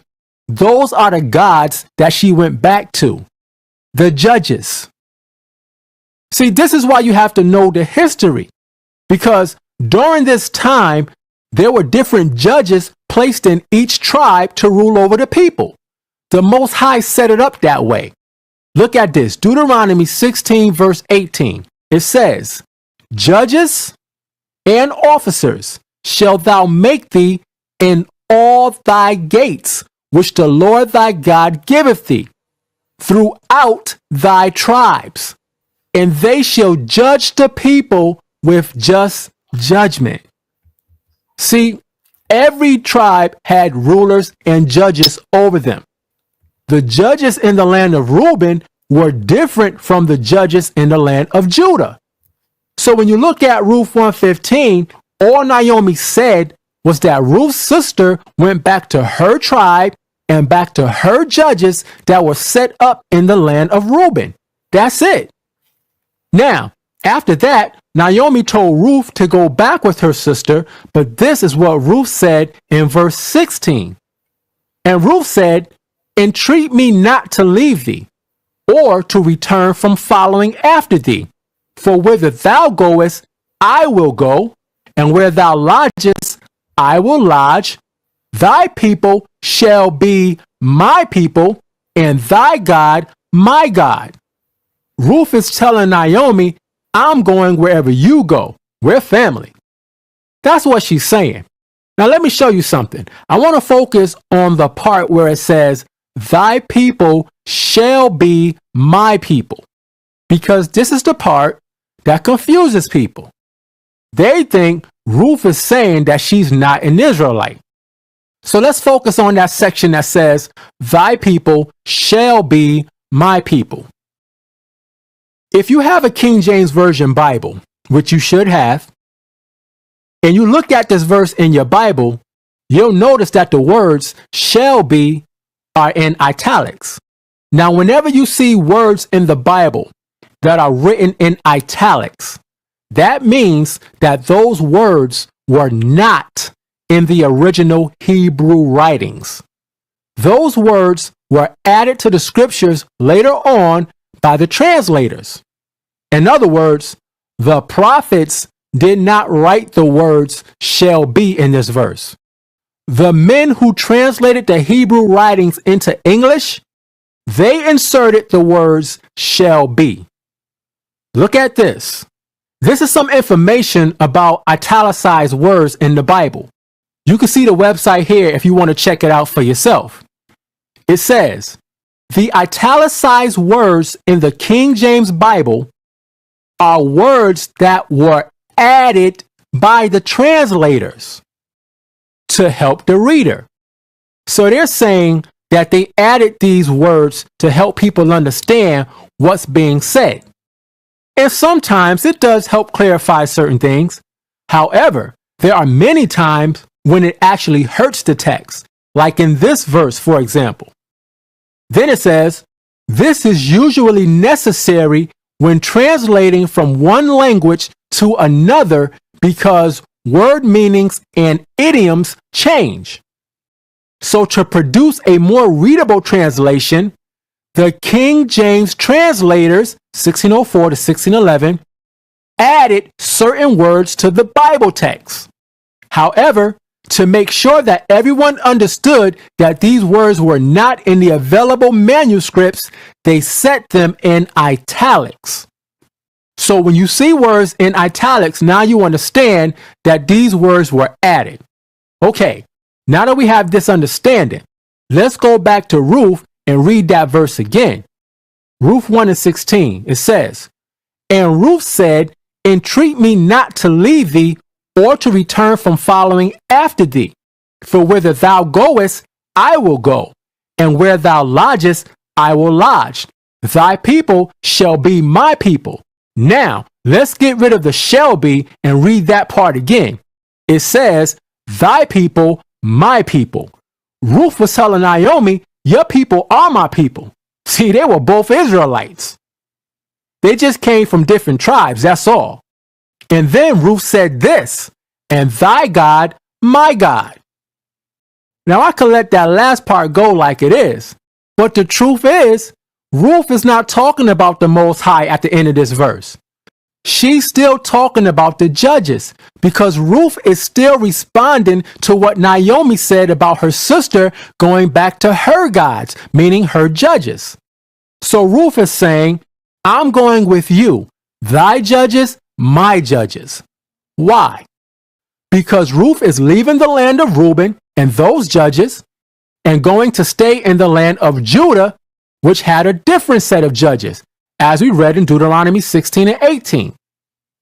See, we know about the more popular judges in the Bible because the Bible focuses on their stories and the significant things they did for Israel. But there was a whole system of authority set in place. You had elders, officers, and different men set up in each tribe to handle different situations that would come up. These were the judges. They had authority and power among Israel. Look at this. Exodus 22 and 28. It says, "Thou shalt not revile the gods, nor curse the ruler of thy people." Now, the word revile means to speak against. Now, obviously, the Most High would not tell us to not speak against idols. So we know that this is not talking about false gods. It's talking about the rulers that were set up over the Israelites, the judges. We were not supposed to speak against the judges. That's why the end of the verse says, "Nor curse the ruler of thy people." So don't get caught up on the word God in the book of Ruth. Understand that it's talking about the judges. All right. The last argument I'm going to deal with, number 4, is Ruth saying she was a stranger to Boaz. Ruth 2 verse 10. "Then she fell on her face and bowed herself to the ground and said unto him, Why have I found grace in thine eyes, that thou shouldest take knowledge of me, seeing I am a stranger?" So people read this and they say, see, Ruth was from another nation. She was a Moabite. Nope. Once again, we have to look at why she said that. Let's go to verse 8. "Then said Boaz unto Ruth, Hearest thou not, my daughter? Go not to glean in another field, neither go from hence, but abide here fast by my maidens." When Boaz saw Ruth gathering corn in his field, he told Ruth, "Don't leave, stay here in my field with the other women." He let Ruth know that he didn't want her to leave. Then he said this, verse 9, "Let thine eyes be on the field that they do reap, and go thou after them. Have I not charged the young men that they shall not touch thee?" Now, Boaz is letting Ruth know that he already told the men not to touch her. Then it says, "And when thou art athirst, go unto the vessels and drink of that which the young men have drawn." So then Boaz told Ruth, "Look, when you get thirsty, take a break and go get some water. It's all right." Now stop for a second and think about what's happening. Boaz is being extra nice to Ruth. Now let's read verse 10 again. It says, "Then she fell on her face and bowed herself to the ground and said unto him, Why have I found grace in thine eyes, that thou shouldest take knowledge of me, seeing I am a stranger?" So all Ruth is saying is, why are you being so nice to me and you don't even know me? Why are you being so nice? See, this doesn't have anything to do with her being a stranger in the sense of her being an actual Moabite by blood. She called herself a stranger in the sense that Boaz didn't know her. That's why when she said she was a stranger, Boaz said this in verse 11. "And Boaz answered and said unto her, It have been fully showed me all that thou hast done unto thy mother-in-law since the death of thine husband." In other words, Boaz was like, I already heard all about you. Now, we're not going to read it now, but if you read verses 5 and 6, you'll see that Boaz's servants already told him who Ruth was, where she was from, and the whole 9 yards. So Boaz said, I heard all about you. Now look at this. "And how thou hast left thy father and thy mother in the land of thy nativity," meaning the land that she was born in. Now we already proved that Ruth was born in the country of Moab, which is in the land that was given to the tribe of Reuben. It's also called the plains of Moab, which we already proved. Then Boaz said this, talking about Ruth, and art come unto a people which thou knewest not heretofore. He said that because Ruth didn't know the Israelites in the land of Judah. Don't be ridiculous and think that every Israelite knew each other. At this point, you had millions of Israelites. Do you personally know every Israelite that you see? Of course not. That's what Ruth meant when she said she was a stranger. Boaz didn't know her personally. He just heard about her from the servants. So that's all she meant.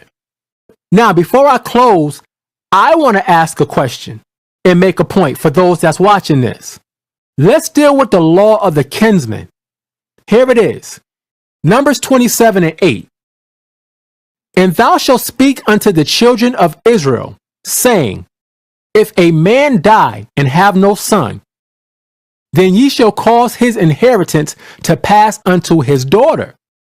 And if he have no daughter, then ye shall give his inheritance unto his brethren. And if he have no brethren, then ye shall give his inheritance unto his father's brethren. And if his father have no brethren, then ye shall give his inheritance unto his kinsman that is next to him of his family. And he shall possess it, and it shall be unto the children of Israel a statute of judgment as the Lord commanded Moses. Now that's what happened in the story of Ruth. Ruth found out that Boaz was a near kinsman, and she wanted Boaz to marry her. But watch what Boaz said. This is Ruth 3:12. This is Boaz talking. And now it is true that I am thy near kinsman. Howbeit, there is a kinsman nearer than I. Now, why did Boaz hesitate to marry Ruth? He hesitated because he knew that he was not the nearest kinsman. The law said that it had to be the closest relative, the nearest kinsman. And Boaz knew that there was another relative that was closer than him. So this verse proves that Boaz was not willing to break the Most High's law. So this is what he told Ruth to do. Verse 13. Tarry this night, and it shall be in the morning, that if he will perform unto thee the part of a kinsman, well, let him do the kinsman part. But if he will not do the part of a kinsman to thee, then will I do the part of a kinsman to thee, as the Lord liveth. Lie down until the morning. So here's my question. If Boaz was this careful and this concerned about keeping the law properly when it came to Ruth, why would he be so careless and marry Ruth if she was an actual Moabite by blood? Deuteronomy 23:3 says, an Ammonite or Moabite shall not enter into the congregation of the Lord.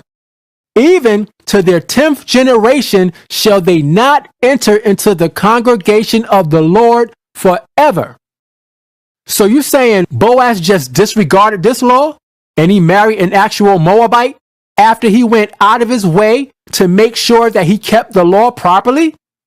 Come on, y'all. You know that don't make no sense at all. Boaz made sure that he didn't break the Most High's law so that he could marry Ruth, but then he's going to break the law and marry Ruth when she's a Moabite?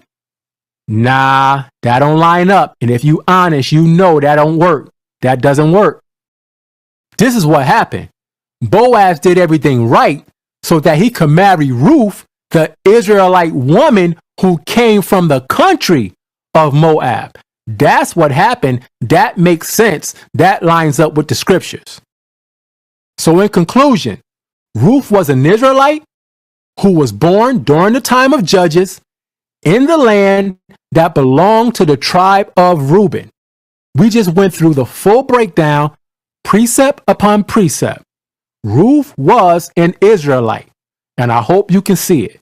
That's pretty much it. So with that, I say, Shalom.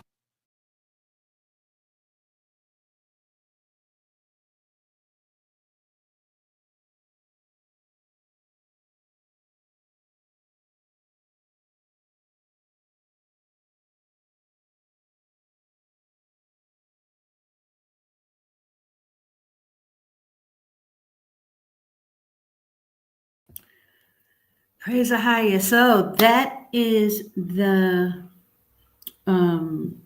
teaching on Ruth was not a Moabite. Praise Ahayah. Now, guys, so this ties into what I did last week. I don't know. I think the video was very sketchy. But again, I just want to clarify. This teaching was from the brother from the tribe of Judah. He had a video. But initially, there was another group, another camp, another group of guys who came out with this teaching 14 years ago. This brother just redid this same teaching, but he did it in a way that it was easy to understand, because the other teaching actually is not on YouTube anymore. I couldn't find it anymore, but this is the same teaching that those brothers did 15 years ago. So praise Ahayah Bahashem Yashaya. I pray that you, if you didn't this time, watch the video again, write down all the precepts so that you can have it. It's very in-depth and it's a very good teaching. Praise Ahayah. Next week, I want to go into the virgin birth video. And I'll play another video. Come with your paper and pens. Write down the precepts, because a lot of people have issues with the virgin birth. And a lot of people, like I was saying earlier, believe in that false doctrine. And, they only believe on Christ because they feel it needs to be a miraculous birth. But Christ is the Mashiach because Ahayah sent him, and he came to shed his blood for our sins. And whether he came as Joseph's son does not take away his his power or his greatness. And people, we have to get away from the false doctrines that was fed to us in our captivity. That is not the doctrine of Ahayah Bahashem Yashaya. Christ walked the earth as a man. He was birthed as a man. He was from the seed of Joseph, from the sperm of Joseph. And he needed to walk the earth and be born like every one of us, every other person, so that we cannot use him as an excuse of why we can't be perfect and why we can't be like Christ. He's our example. He's our schoolmaster, and he walked the earth just like we did, but he was perfect and he was blameless. So please, don't be deceived in feeling like, oh, we can't be like Christ because it was a miraculous birth and he wasn't like us. That's a lie. And this is how they try to deceive us with these doctrines of making us believe that we can't be like Yashaya, like Christ. Every one of us can and will stand before the Most High and, for our sins. So we have to get our acts together, just like Christ can walk the earth and he was perfect and he was blaming. We need to be striving to be like Christ. And that's just the bottom line to it. And I'm going to that video, the virgin birth video, next week, Monday. Again, so let me say again, when I first came on, I told you my Patreon was hacked and they disabled my account. So, and they do these type of things to me so that I will not be able to make money, because they know that I am going to help my people. I'm going to trying to get land so that our people will come here and be able to go in tents. So they have taken down my Patreon account. I no longer have Patreon. This week was a crazy week for me. And before that, they went and tried to take down my PayPal account. But I fought and I kept it going. After I got that done and I kept the PayPal, the next week, they took down the Patreon. So brothers and sisters, I just want to reiterate what I was saying earlier, that we are under attack as a people. Please don't be thinking that everything is okay. Y'all need to come up out of Babylon. Jordan is the safe place. Jordan has been a place that we have been throughout the scriptures, and even going into Ruth proves that, because that was all in the land of Jordan, where Gad and Manasseh and the other tribe were, they took that land. So please don't be deceived, y'all. Come out of Babylon. And I'm going to set up my website so that I can teach the ancient Phoenician Hebrew same way like Patreon. I could do it on my websites.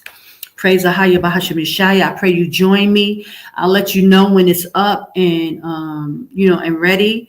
I'm, working on, building the subscriptions and things like that so that I can have my classes on there. Because I used to do it with agatheringinjordan. I had my webpage, but I didn't keep that webpage. But I'm going to start it again. So I'll let you know. Please support the work. I pray that y'all are getting out of Babylon. Get out, get out, get out. Ahayah, Bahashim Yashaya is making a way for us. And I pray that our people are preparing to leave America before it gets too bad and you won't be able to leave, because they're still setting up, they're still gearing up, they're still plotting and planning. It's time to get out of Babylon. Jordan is the safe place. And, our people, I pray that you are preparing. I pray you are getting yourselves ready. Okay, so I'm going to, just for the last few minutes of this, if you want to get any information, you can, hold on. You can send me an email. I'll put the email on the screen. Hold on. And here's my email. You can send an email if you need any information. I will try to put the Lord's Prayer, the chronology of the prophets, that papers that I have, the Ha-Adalan Palau, all that stuff I'll put on my website now, because those are the things that I was going to put on Patreon. But let me see. No, that's not it. This is my website. That's my email. You can send me an email, or let's see what else. You can send support. I have to go fund me up. They haven't strucken that down. So praise Ahayah, and Ahayah willing that it will continue to stay up. And I'm going to keep fighting through this, and that so that we can get things done. So I pray that y'all support the work. I pray that you will get out of Babylon. We're having Passover here in Jordan. And, I got a few people that's reaching out, that's trying to do the Passover here in Jordan. And, I hope you join us. But I have to say, brothers and sisters, please, please, please be mindful of what you're doing. Come to the Most High with fear and trembling. The Most High is not playing with Israel. He's dealing with the house of Israel first. And just because you've learned something and you learned it in Babylon does not make it to be the truth. And a lot of our people have calling on the wrong names. They got misinformation, disinformation. They're refusing to go into these scriptures and study to show thyself approved. They refuse. And I speak to a lot of people, but I do understand that a lot of this stuff is spiritual, and our people are under spiritual attack. And, the name of the Most High, his name is Ahayah, Ahayah. And the Indians kept the name. Ahayah, Ahayah, Ahayah, Ahayah, Ahayah, Ahayah. The tribe of Gad kept the name of the Most High. They're the only tribe that kept the name. All of our other brothers and sisters have went off and went into another name. The Most High's name is not the YAH, Yahuwah, Yahweh, Yehoshua, Yahushua. It's not the name of the Most High, brothers and sisters.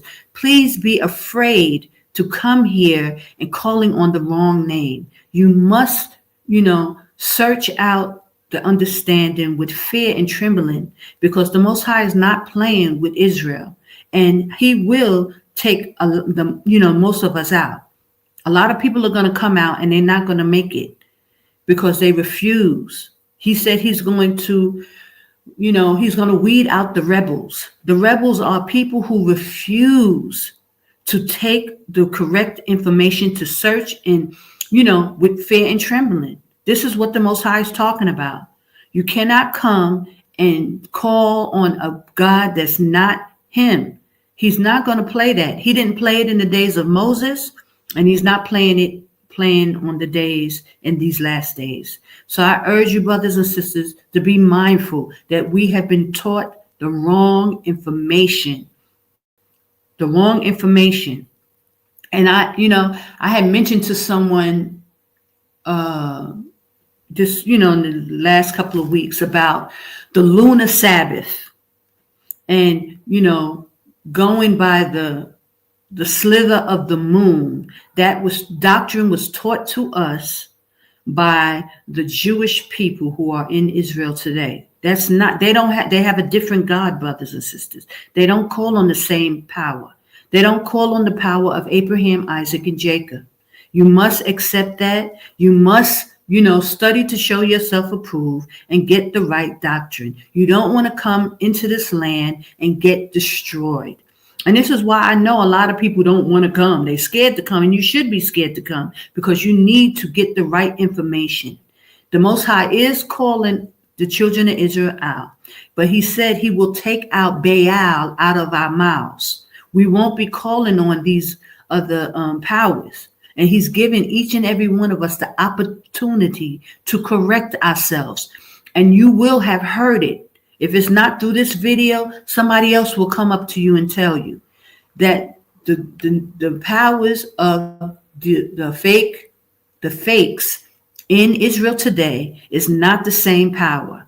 And they gave you those names. They gave you those gods. And that's not the power of Israel. That's not our forefathers' gods.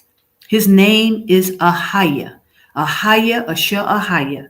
And his son's name is Yashaya. And that's who's calling us out to come to Jordan. This is the Most High who's calling us to come to Jordan. Now, a lot of people who calling on different names, they rather run to Africa. They want to run all over the place. And then, praise Ahayah, he may give them understanding that Jordan is the place. But with that understanding, you must know, you must get the right power's name. His name is Ahayah, brothers and sisters, and it matters. It matters what holy days you keep. It matters the name of the Most High you keep. It matters of the doctrine that Christ gave the disciples was different than the Sadducees, the Pharisees, and all these other different groups. They all had different doctrines outside of Christ. So you must make sure you understand and get under the right information, because the Most High is destroying Israel here. People are not making it. And he said, I'll bring them out, but they will not make it into my holy lands. Now, people read these scriptures and they hear about the rebels, but they won't see themselves as a rebel. They don't equate that the scriptures is possibly talking about them refusing to put down information that's false. He's a stickler of his Lord. And please, I beg you, brothers and sisters, get under the right information. Fast, pray, whatever you need to do. But, put your pride aside, especially our brothers. There's a lot of pride going on with our brothers, thinking that because they doing something and they, making their way out, that this is all they need to do. But the Most High is very specific. He's very specific in everything he does. He's a holy power.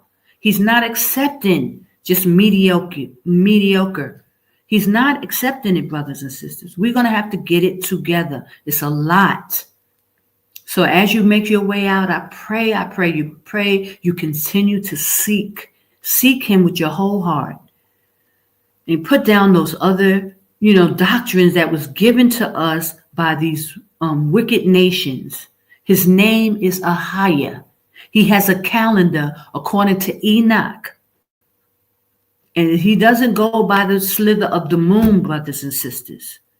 364 days, and it's not by the moon. Okay? I pray you get under the right, calendar so that you can keep the Lord's statutes and commandments. You cannot keep the commandments keeping the wrong holy days.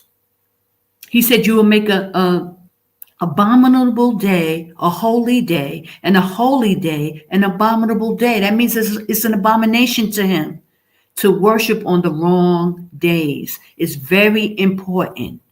Don't take pieces of information and, put together a doctrine. It's not going to cut it with him. He is specific. In everything he does, the Most High is very specific. Please, brothers and sisters, please, I'm urging you, I'm begging you, please consider. We've been lied to. Get the correct information. That's why I'm urging everybody to take the Hebrew Bible Academy with Elder Rakar. Despite all of the wickedness I had to endure and all the, misinformation and disinformation, there is a doctrine according to Christ. Get the information. Take the meat and spit out the bones, brothers and sisters. A lot of people, just because they don't want to deal with Elder Rakar, because I'm the one who came with the infiltration information. I'm the first one who came out with that. So people say, well, I don't want to deal with it. If I have to deal with it, so can everybody else. You can do it. You can eat the meat and spit out the bones. Yes, there's infiltration, but you need to get the correct information, because you don't want to come into this land calling on the wrong power and keeping the wrong holy days, dealing with the wrong doctrines, and especially leading other people astray just because you refuse. It becomes prideful when you refuse to correct your ways and humble yourself. You got to humble yourself. We all had to do it. We all had to do it. We were all calling on the wrong names, worshiping the wrong God. We all had to put it down and accept that we were wrong. And so will all of us. We all are dealing with it. There's nobody that got, that's more righteous, more holier than anybody else. We all had to put down the wrong name. We all had to come into this another calendar. This is what the Most High, allowed us to go through. This is it. We all were wrong. So there's nobody more righteous. But the thing is that it should bear witness to your spirit. Now, some people are holding on to witchcraft. You got to let it go. Just like I was saying, that lunar Sabbath. It's a lunar Sabbath. It's called moonstruck. It's witchcraft. That lunar Sabbath that's where the word lunatic come from. And this is the doctrine that these people over in Israel today put our people under. It's witchcraft. So you have to be able to let go the lunar Sabbath. That's where you get lunatic from. It's spells. It's witchcraft. And you have to let it go. The moon comes in 10 days too soon. The cycle of the moon is 10 days off. But it's also witchcraft associated with it. Lunar Sabbath is associated with moonstruck. It's like werewolves to the moon and vampires. It's demonic. Put down that lunar Sabbath. The Most High's calendar is the sun and the moon together. And that's with the book of Enoch. You got to read chapter 72 as well as 78. But it's predicated, the sun is dominant than the moon. The moon is feminine and the sun is masculine. And together, it works together. And you come up with the Enoch calendar together. The book of Jubilees puts it all together. You can't just read chapter 78 by yourself. You have to study to show yourself approved, brothers and sisters. People don't want to go into it. You know why they don't want to go into it? Because they don't understand it. And when they don't understand something, they rather push it to the side and try to act like it don't exist. Instead of, that's why the Bible says, study to show thyself approved before the Most High. It's not for, man's sake. You ain't proving nothing to me. You will stand before the Most High and be held accountable for the information. Study to show yourself approved to Ahayah by Hashem Yashaya, because that's who you're going to stand before at the end. And whatever, issues he have, you're going to be addressed about it. So it doesn't make sense, or you will come out into this wilderness and you will be destroyed. We will not make it. Brothers and sisters, with fear and trembling, seek the face of the Most High. We all had to succumb to this information, the correct information.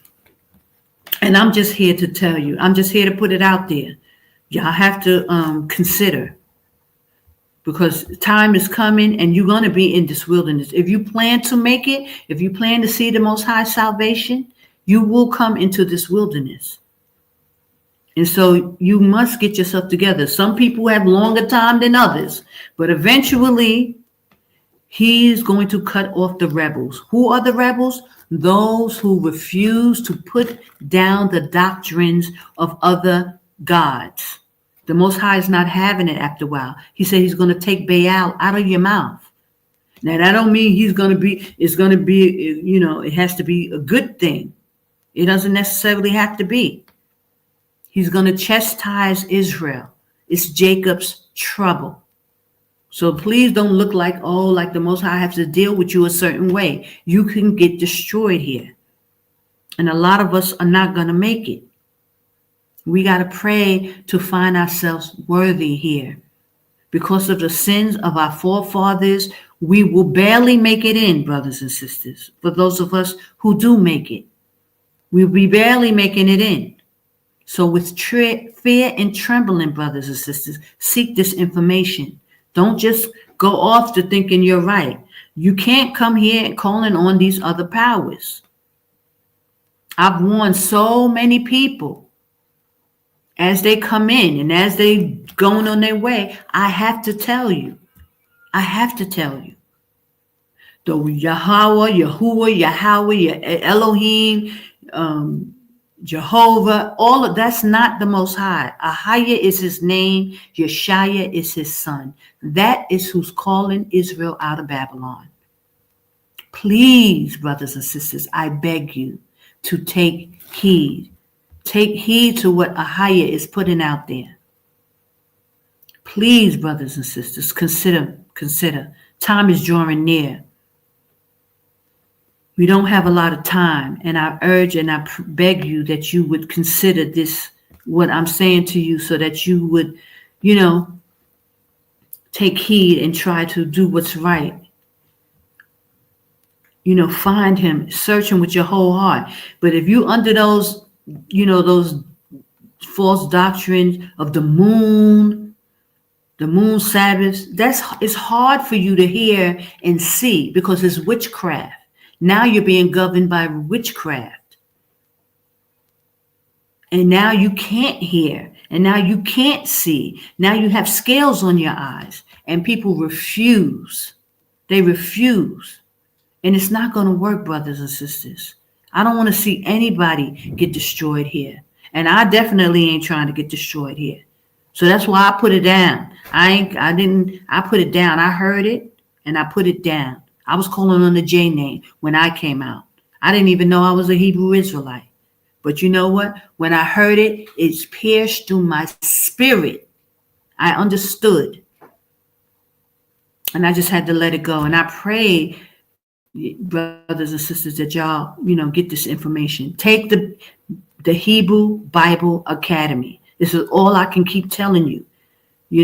I'm not here as a woman to teach you. I'm not. I'm just trying to nudge you in the right direction. That's all I can do.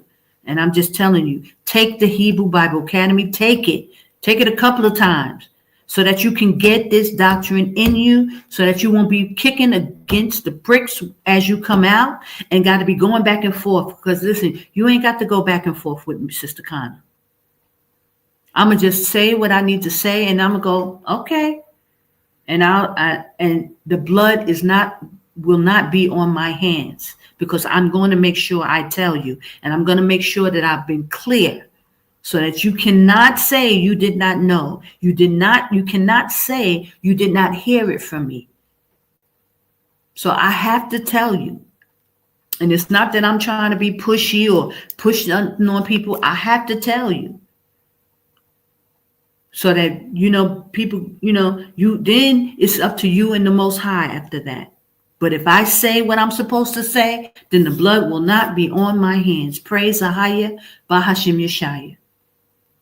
And I said it in the last video, I thank the Most High for this opportunity to speak to his people and tell, what he's told me and things that I know. Praise Ahayah. But I'm definitely not here to be fighting and tussling and going back and forth with Israel. That I'm not going to do. I'm going to say what I need to say. I may even say it a couple of times. But after it's done, then it's done. I'm not obligated to keep pushing people and keep telling people. And, I beg you because out of love. I beg people out of love because I don't want to see anybody get destroyed. But brothers and sisters, I've seen people get destroyed here. I've seen it. People who be struggling in spirit, struggling about things when it comes to the Most High. He is the judge. He weighs and judge. So you don't want to be on the wrong side of this. Keep your mind and hearts open to receive new information. Don't be so hard that you just know you're right. Those people in Israel today, they are not calling on or worshiping Ahayah at all. They fear him. They hate him. They despise his son. They're not going to worship the Most High. They was not calling on his name.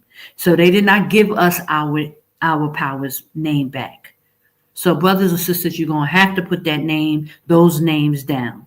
The YAH, Yahuwah, Yahweh, Yehoshua, Yahawashai, J name, and anything else. His name is Ahayah. Ahayah, Asher Ahayah, Bahashim Yashaya. That's the name.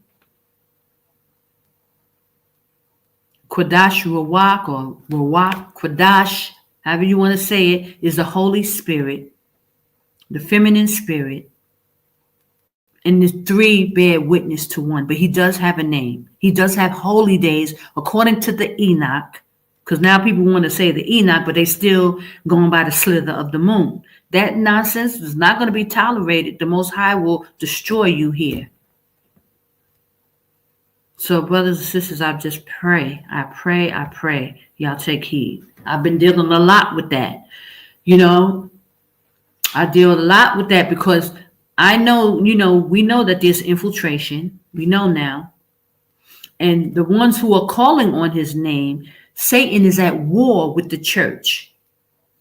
And that's the church with Elder Ricard is dealing with it. It's infiltration. He's being held up. The people are sitting there. They're not moving. Just like the scripture says, Satan is at war with the church. Those who keep the commandments and have the testimony of Christ. Yes, they are under attack. So there's other children of Israel who are coming out, but they have different doctrines. They have the wrong doctrines. And when they come out, if they come to me, I let them know. This is his name. This is his son's name. These are the holy days. I try to give them the information. But I get a lot of pushback from the majority of them because they're worshiping other gods. And they're under heavy delusion. They're under heavy sorcery. They don't understand that moon doctrine is witchcraft. It's craft. It's called moonstruck. And it's where werewolves, howl at the moon and the vampires dealing with the moon. It's really heavy demonic, witchcraft associated with that moon, lunar calendar. That's where the word lunatic comes from. It's moonstruck. It's dealing with witchcraft, brothers and sisters. Put it down. Back away from it. The Most High's name is not YAH. Not YHWEAY. That's not his name. That's the Jewish people's God. They worship Satan. It's Baal. And y'all, you just got to come out and just say it straight out to people, because they will wiggle their way around it. They'll try to act like, oh, you're not saying that, because it's such a heavy delusion. But trust me, y'all, the Most High Ahayah is a jealous power. He's not going to tolerate it, especially if he send people out to tell you, to warn you, to give you a heads up, to give you an inkling, so that you would kind of look into this. And you got to study yourself to be approved of him. Study. Go into it. There's a video. Elder Ricard did it. The true name of the Most High. He goes into all kind of books. He gives you the complete breakdown of how it's Satan, Baal. So there's no real excuse, brothers and sisters. Time is drawing near, and it's getting to a close where you're running out of time. Once you come into the land and you're still doing these same things, then he starts to, pick people off. And you don't want to be that. Okay, so I give all glory and praise and honor to Ahayah, Bahashim Yashaya, Qadash. I told you they took down my Patreon, brothers and sisters. They just took it down. So I will not be... and I could go, I was thinking about going to do another one, but it's a lot of energy in that, and I can set my own web page. I have, a lot of web pages that I pay for. I can set up my own subscriptions and get things done, like the language. They're really fighting me against teaching this language. They don't want to teach it. Let me show you. Let me see what I have. Let me show you. Hold on one second.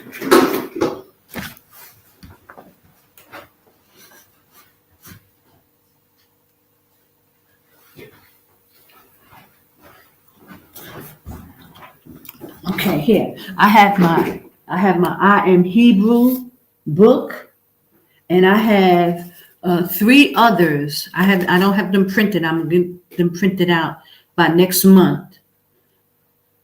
Teaches the Hebrew language, and this is basically for children, but because it's a new language, everybody can use these books. And this is what they don't want me to do. They don't want me to make money, because they know I will get the land. I will get everything done for the Most High. So they're trying to stop me, brothers and sisters. They're working hard against me. They tried to take down my PayPal. For 2 months, my PayPal was off.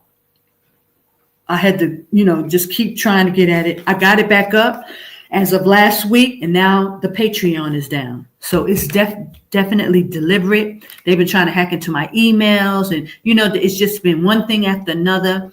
Also with me trying to come online, it's always a problem, brothers and sisters. They are not playing with Israel. They are really fighting against me, brothers and sisters. And sometimes I don't say everything all the time, because it's really pointless. And our people, it's like our people, I have to say it, brothers and sisters. It's like our people in La La Land. They don't know and don't understand what's going on, and they don't really even care. People don't even really care. Nobody's trying to really come together and get things done and, make sure that certain things are done. Everybody is just kind of like lax, and they talking, but there's no action, nothing behind what they're doing, And I'm not saying everybody is like that, but guys, I'm sitting here online by myself.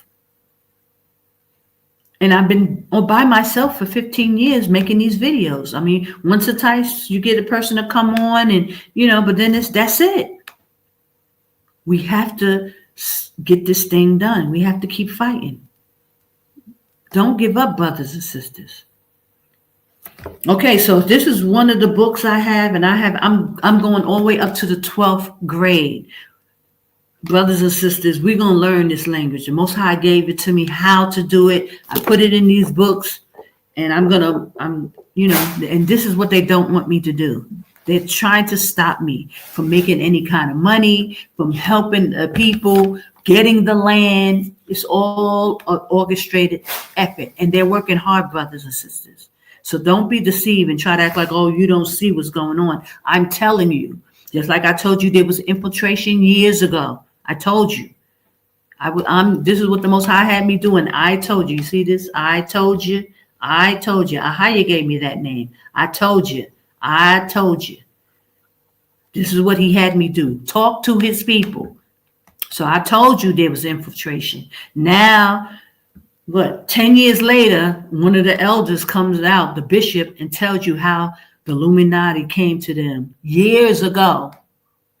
I didn't know that, how it happened. The Holy Spirit, the Most High told me to speak, and I spoke. He told me about KADESH. Ahayah gave me the KADESH information. I told you that Jordan was the place. The borders, the Most High gave me the borders and showed me the borders. I told you to get within the borders. It all came from Ahayah. Masada is Jerusalem. That is our land. That is where our capital is, Masada. All this stuff coming from Ahayah. Ahayah. No other power. Ahayah is responsible for this information coming to Jordan. If y'all didn't hear about it before, listen, and I get a lot of people, try to act like, oh, maybe the Most High gave it to them. Listen, and I'm not going to go back and forth with people, but I'm just going to say this. I'm going to just put it like this for you. Ahayah did not have me sit here for 16 years of my life and told me to speak and told me what to do and gave the information. And then he turns around to give it to people anyway. That's not how he does things, and that's not how he did it. I sat here and I spoke and I followed instruction of Ahayah because this is how he wanted to get the information out. This is it. So a lot of people, they don't want to accept that the Most High will use people. And if it ain't them being used, then they want to block out. They want to block it out like, it's not happening because it's not them. But the Most High will use people. And he sent me out and he told me to speak. He gave me the KADESH information. He gave me the border information. That's why I can say, thus saith Ahayah. It was Ahayah who gave me the information. It was Ahayah who told me to sit in Jordan and to talk to the people and tell them where to go, despite that there was infiltration going on. And I will be the only person coming with this information. When you got all these Israelite groups, all these men teaching, and ain't none of them telling you that Jordan is the place. None of them are telling you that KADESH. So let me give you the blogs so that, if anybody's listening who haven't heard this before, or anybody run across this video and they didn't know that there is a safe place, because nobody else is going to tell you. They got our people fleeing into Africa, and it's just a setup because the Most High is not telling our people to flee into Africa. A lot of people going to Ghana because these African countries is promising them, some kind of citizenship and all that stuff. Going to Kenya, going to Nigeria, going to every place else, South America. Brothers and sisters, it's all a farce. This is the place. And this is the only safe place. This is where his holy mountain is. And a lot of people don't want to, accept it until it's too late. Okay, so here's the blog spot. You can read about KADESH. I give you the scriptures, everything that points to KADESH. KADESH means holy. This is holy land, brothers and sisters. Jordan is holy land.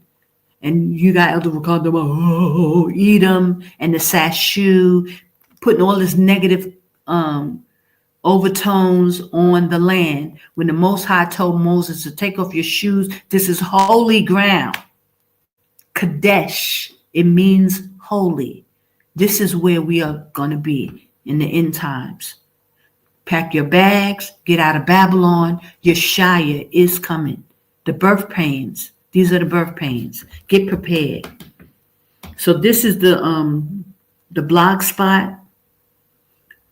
Go read so you'll understand. It gives you all the information.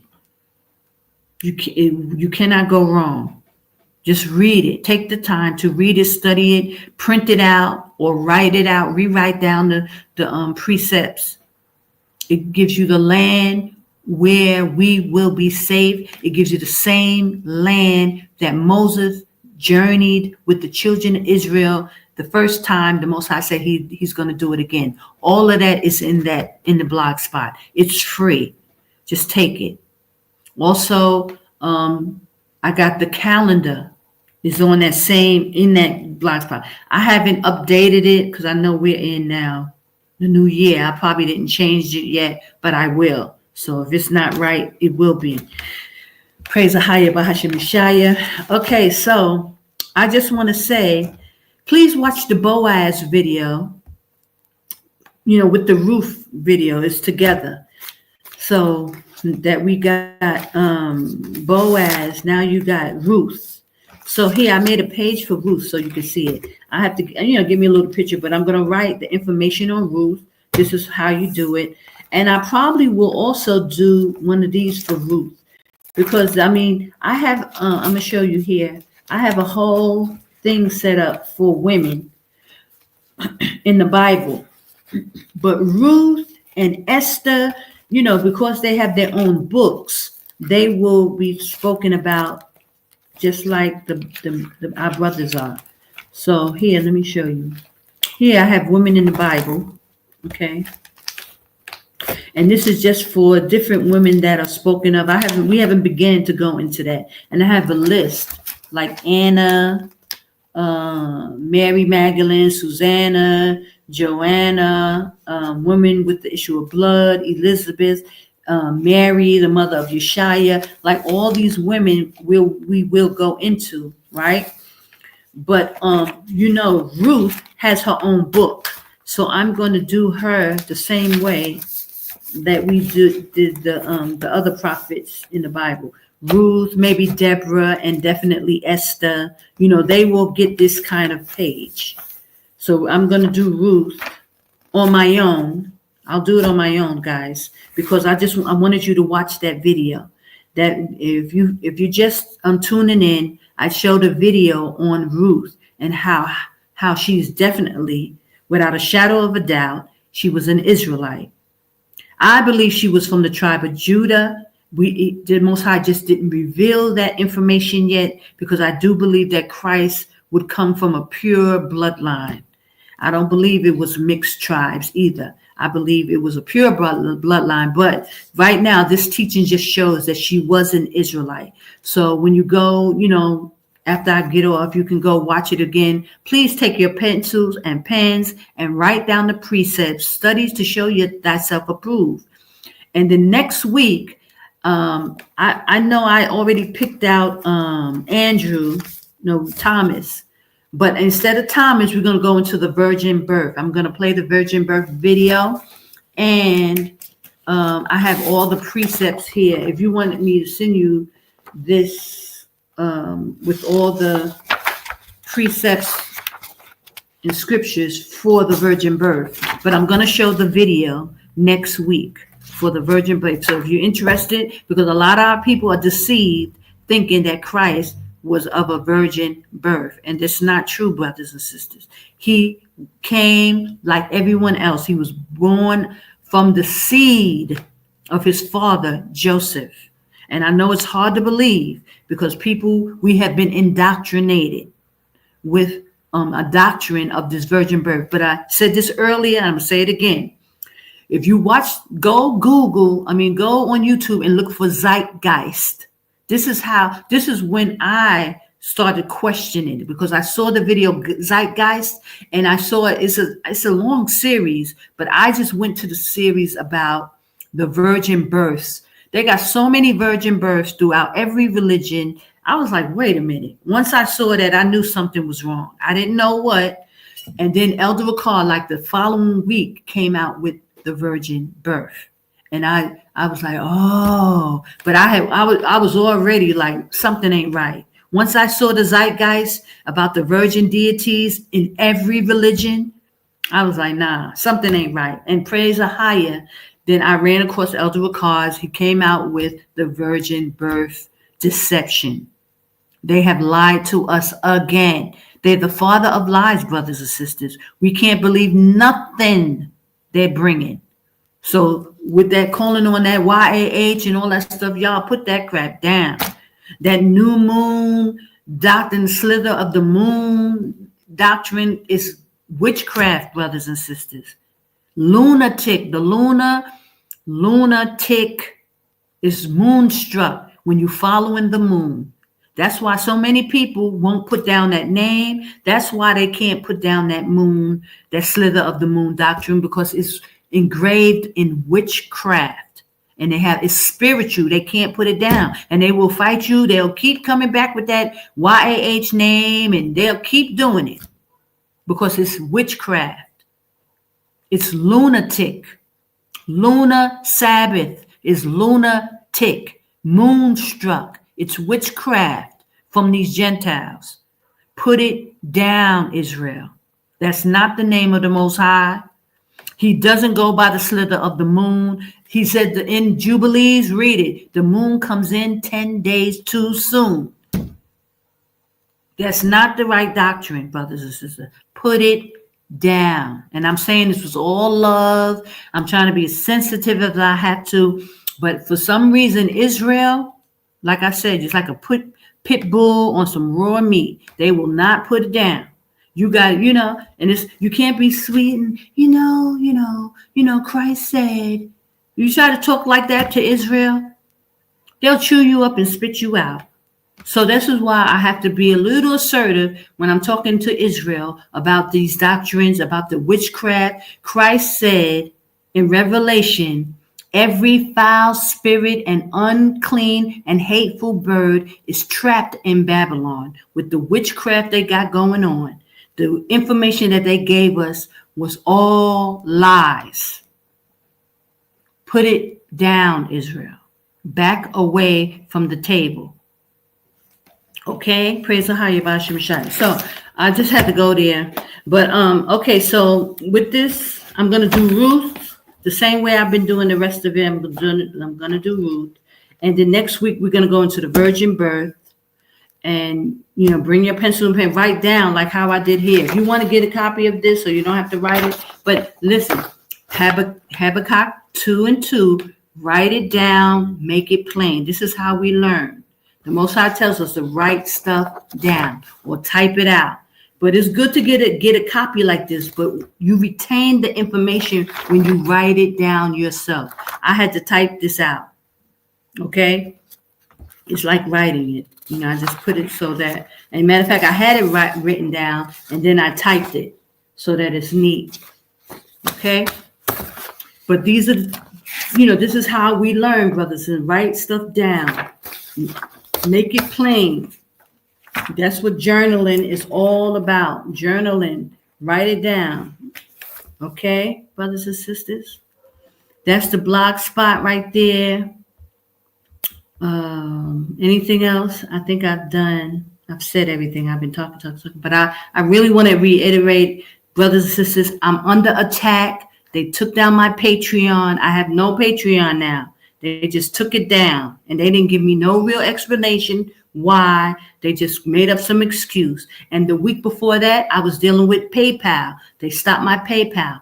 When I came out with the wilderness package, like 2 months ago, once that next week, if I said, go and get the wilderness package, all of a sudden I had problems with PayPal out of nowhere.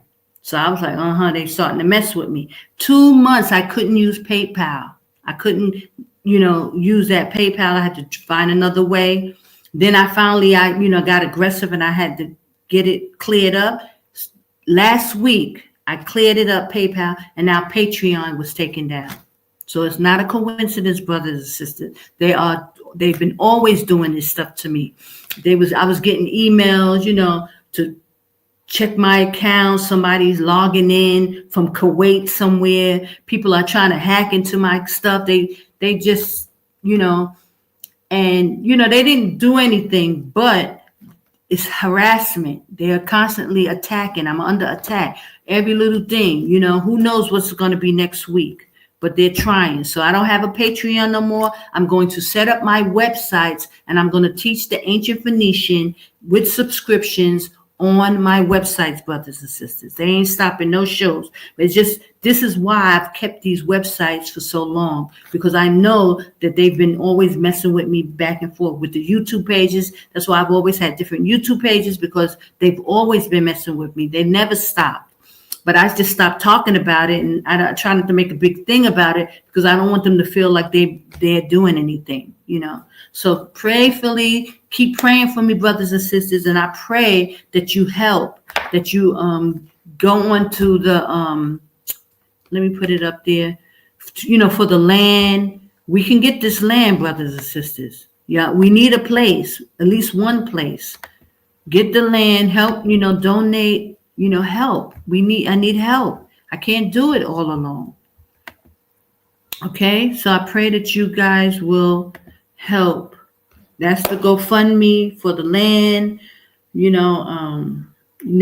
PayPal is working again, but now Patreon is down.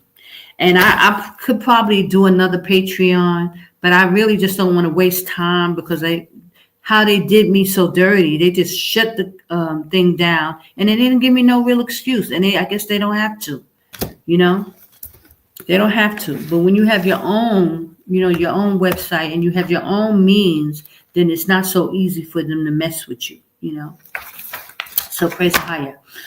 So I give all glory and praise to Ahayah Bahashim Yashaya Qadash Rawach. I'm so thankful. I pray that y'all are getting out of Babylon, make your way out. And I'm going to say shalom. I pray that you guys are making your way out. I'll play a little music on my way out as I tidy up. But I'm going to write out for myself, Ruth. And I pray you write, for yourselves as well. You can send me an email if you would like to get, the virgin birth information, but I would prefer if you write your own papers. Watch, just like this video, rewind it and write all the scriptures down that this brother gave. He gave a lot of scriptures. Oh my gosh. And it's so precise. Like, Ruth was not a Moabite. She was an Israelite. It's clear. Okay. And just the same with the virgin birth. It's clear, brothers and sisters. I know a lot of people, they say they study, but they ain't really going into these scriptures and getting this information. They'll read a couple of lines. People ain't studying like they supposed to. That's why, they don't have the information. That's mainly the reason why people are not really, really going in. And just like you can match up this Ruth video today with what I did with Boaz, because there was some intricate parts in Boaz, showing how the Most High has secrets all through the scriptures. You can't take nothing for granted. You really got to do precept upon precept. You can't just read one line and say, oh, you got it. The scriptures is too intricate for that.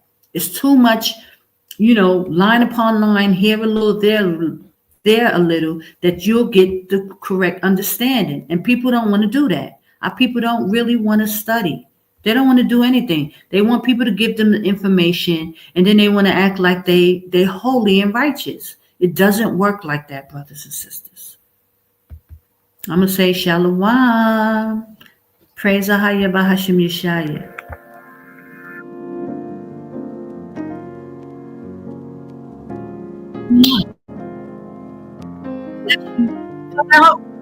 going to do Passover in Jordan. Praise Ahayah. Let me just be clear. We're doing Passover, brothers and sisters. Come out. We're going to have a Passover, and it's going to be the bomb. So send me an email if you want to come, because we're going to really do it nice. It's going to be. It looks like it's going to be in the wilderness too. So praise Ahayah. I'm excited because I haven't been in the wilderness for Passover in a couple of years. I've had it up. Just kept it regular, but I think we're going to go into the wilderness. So, and it doesn't have to be a lot of people either. It could be a few of us, but we're going to do it. So the email is there. Come on out. Shalom.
My skin is black. My body is burned. I survived Babylon. I am a daughter of Zion. Daughters of Zion like diamonds.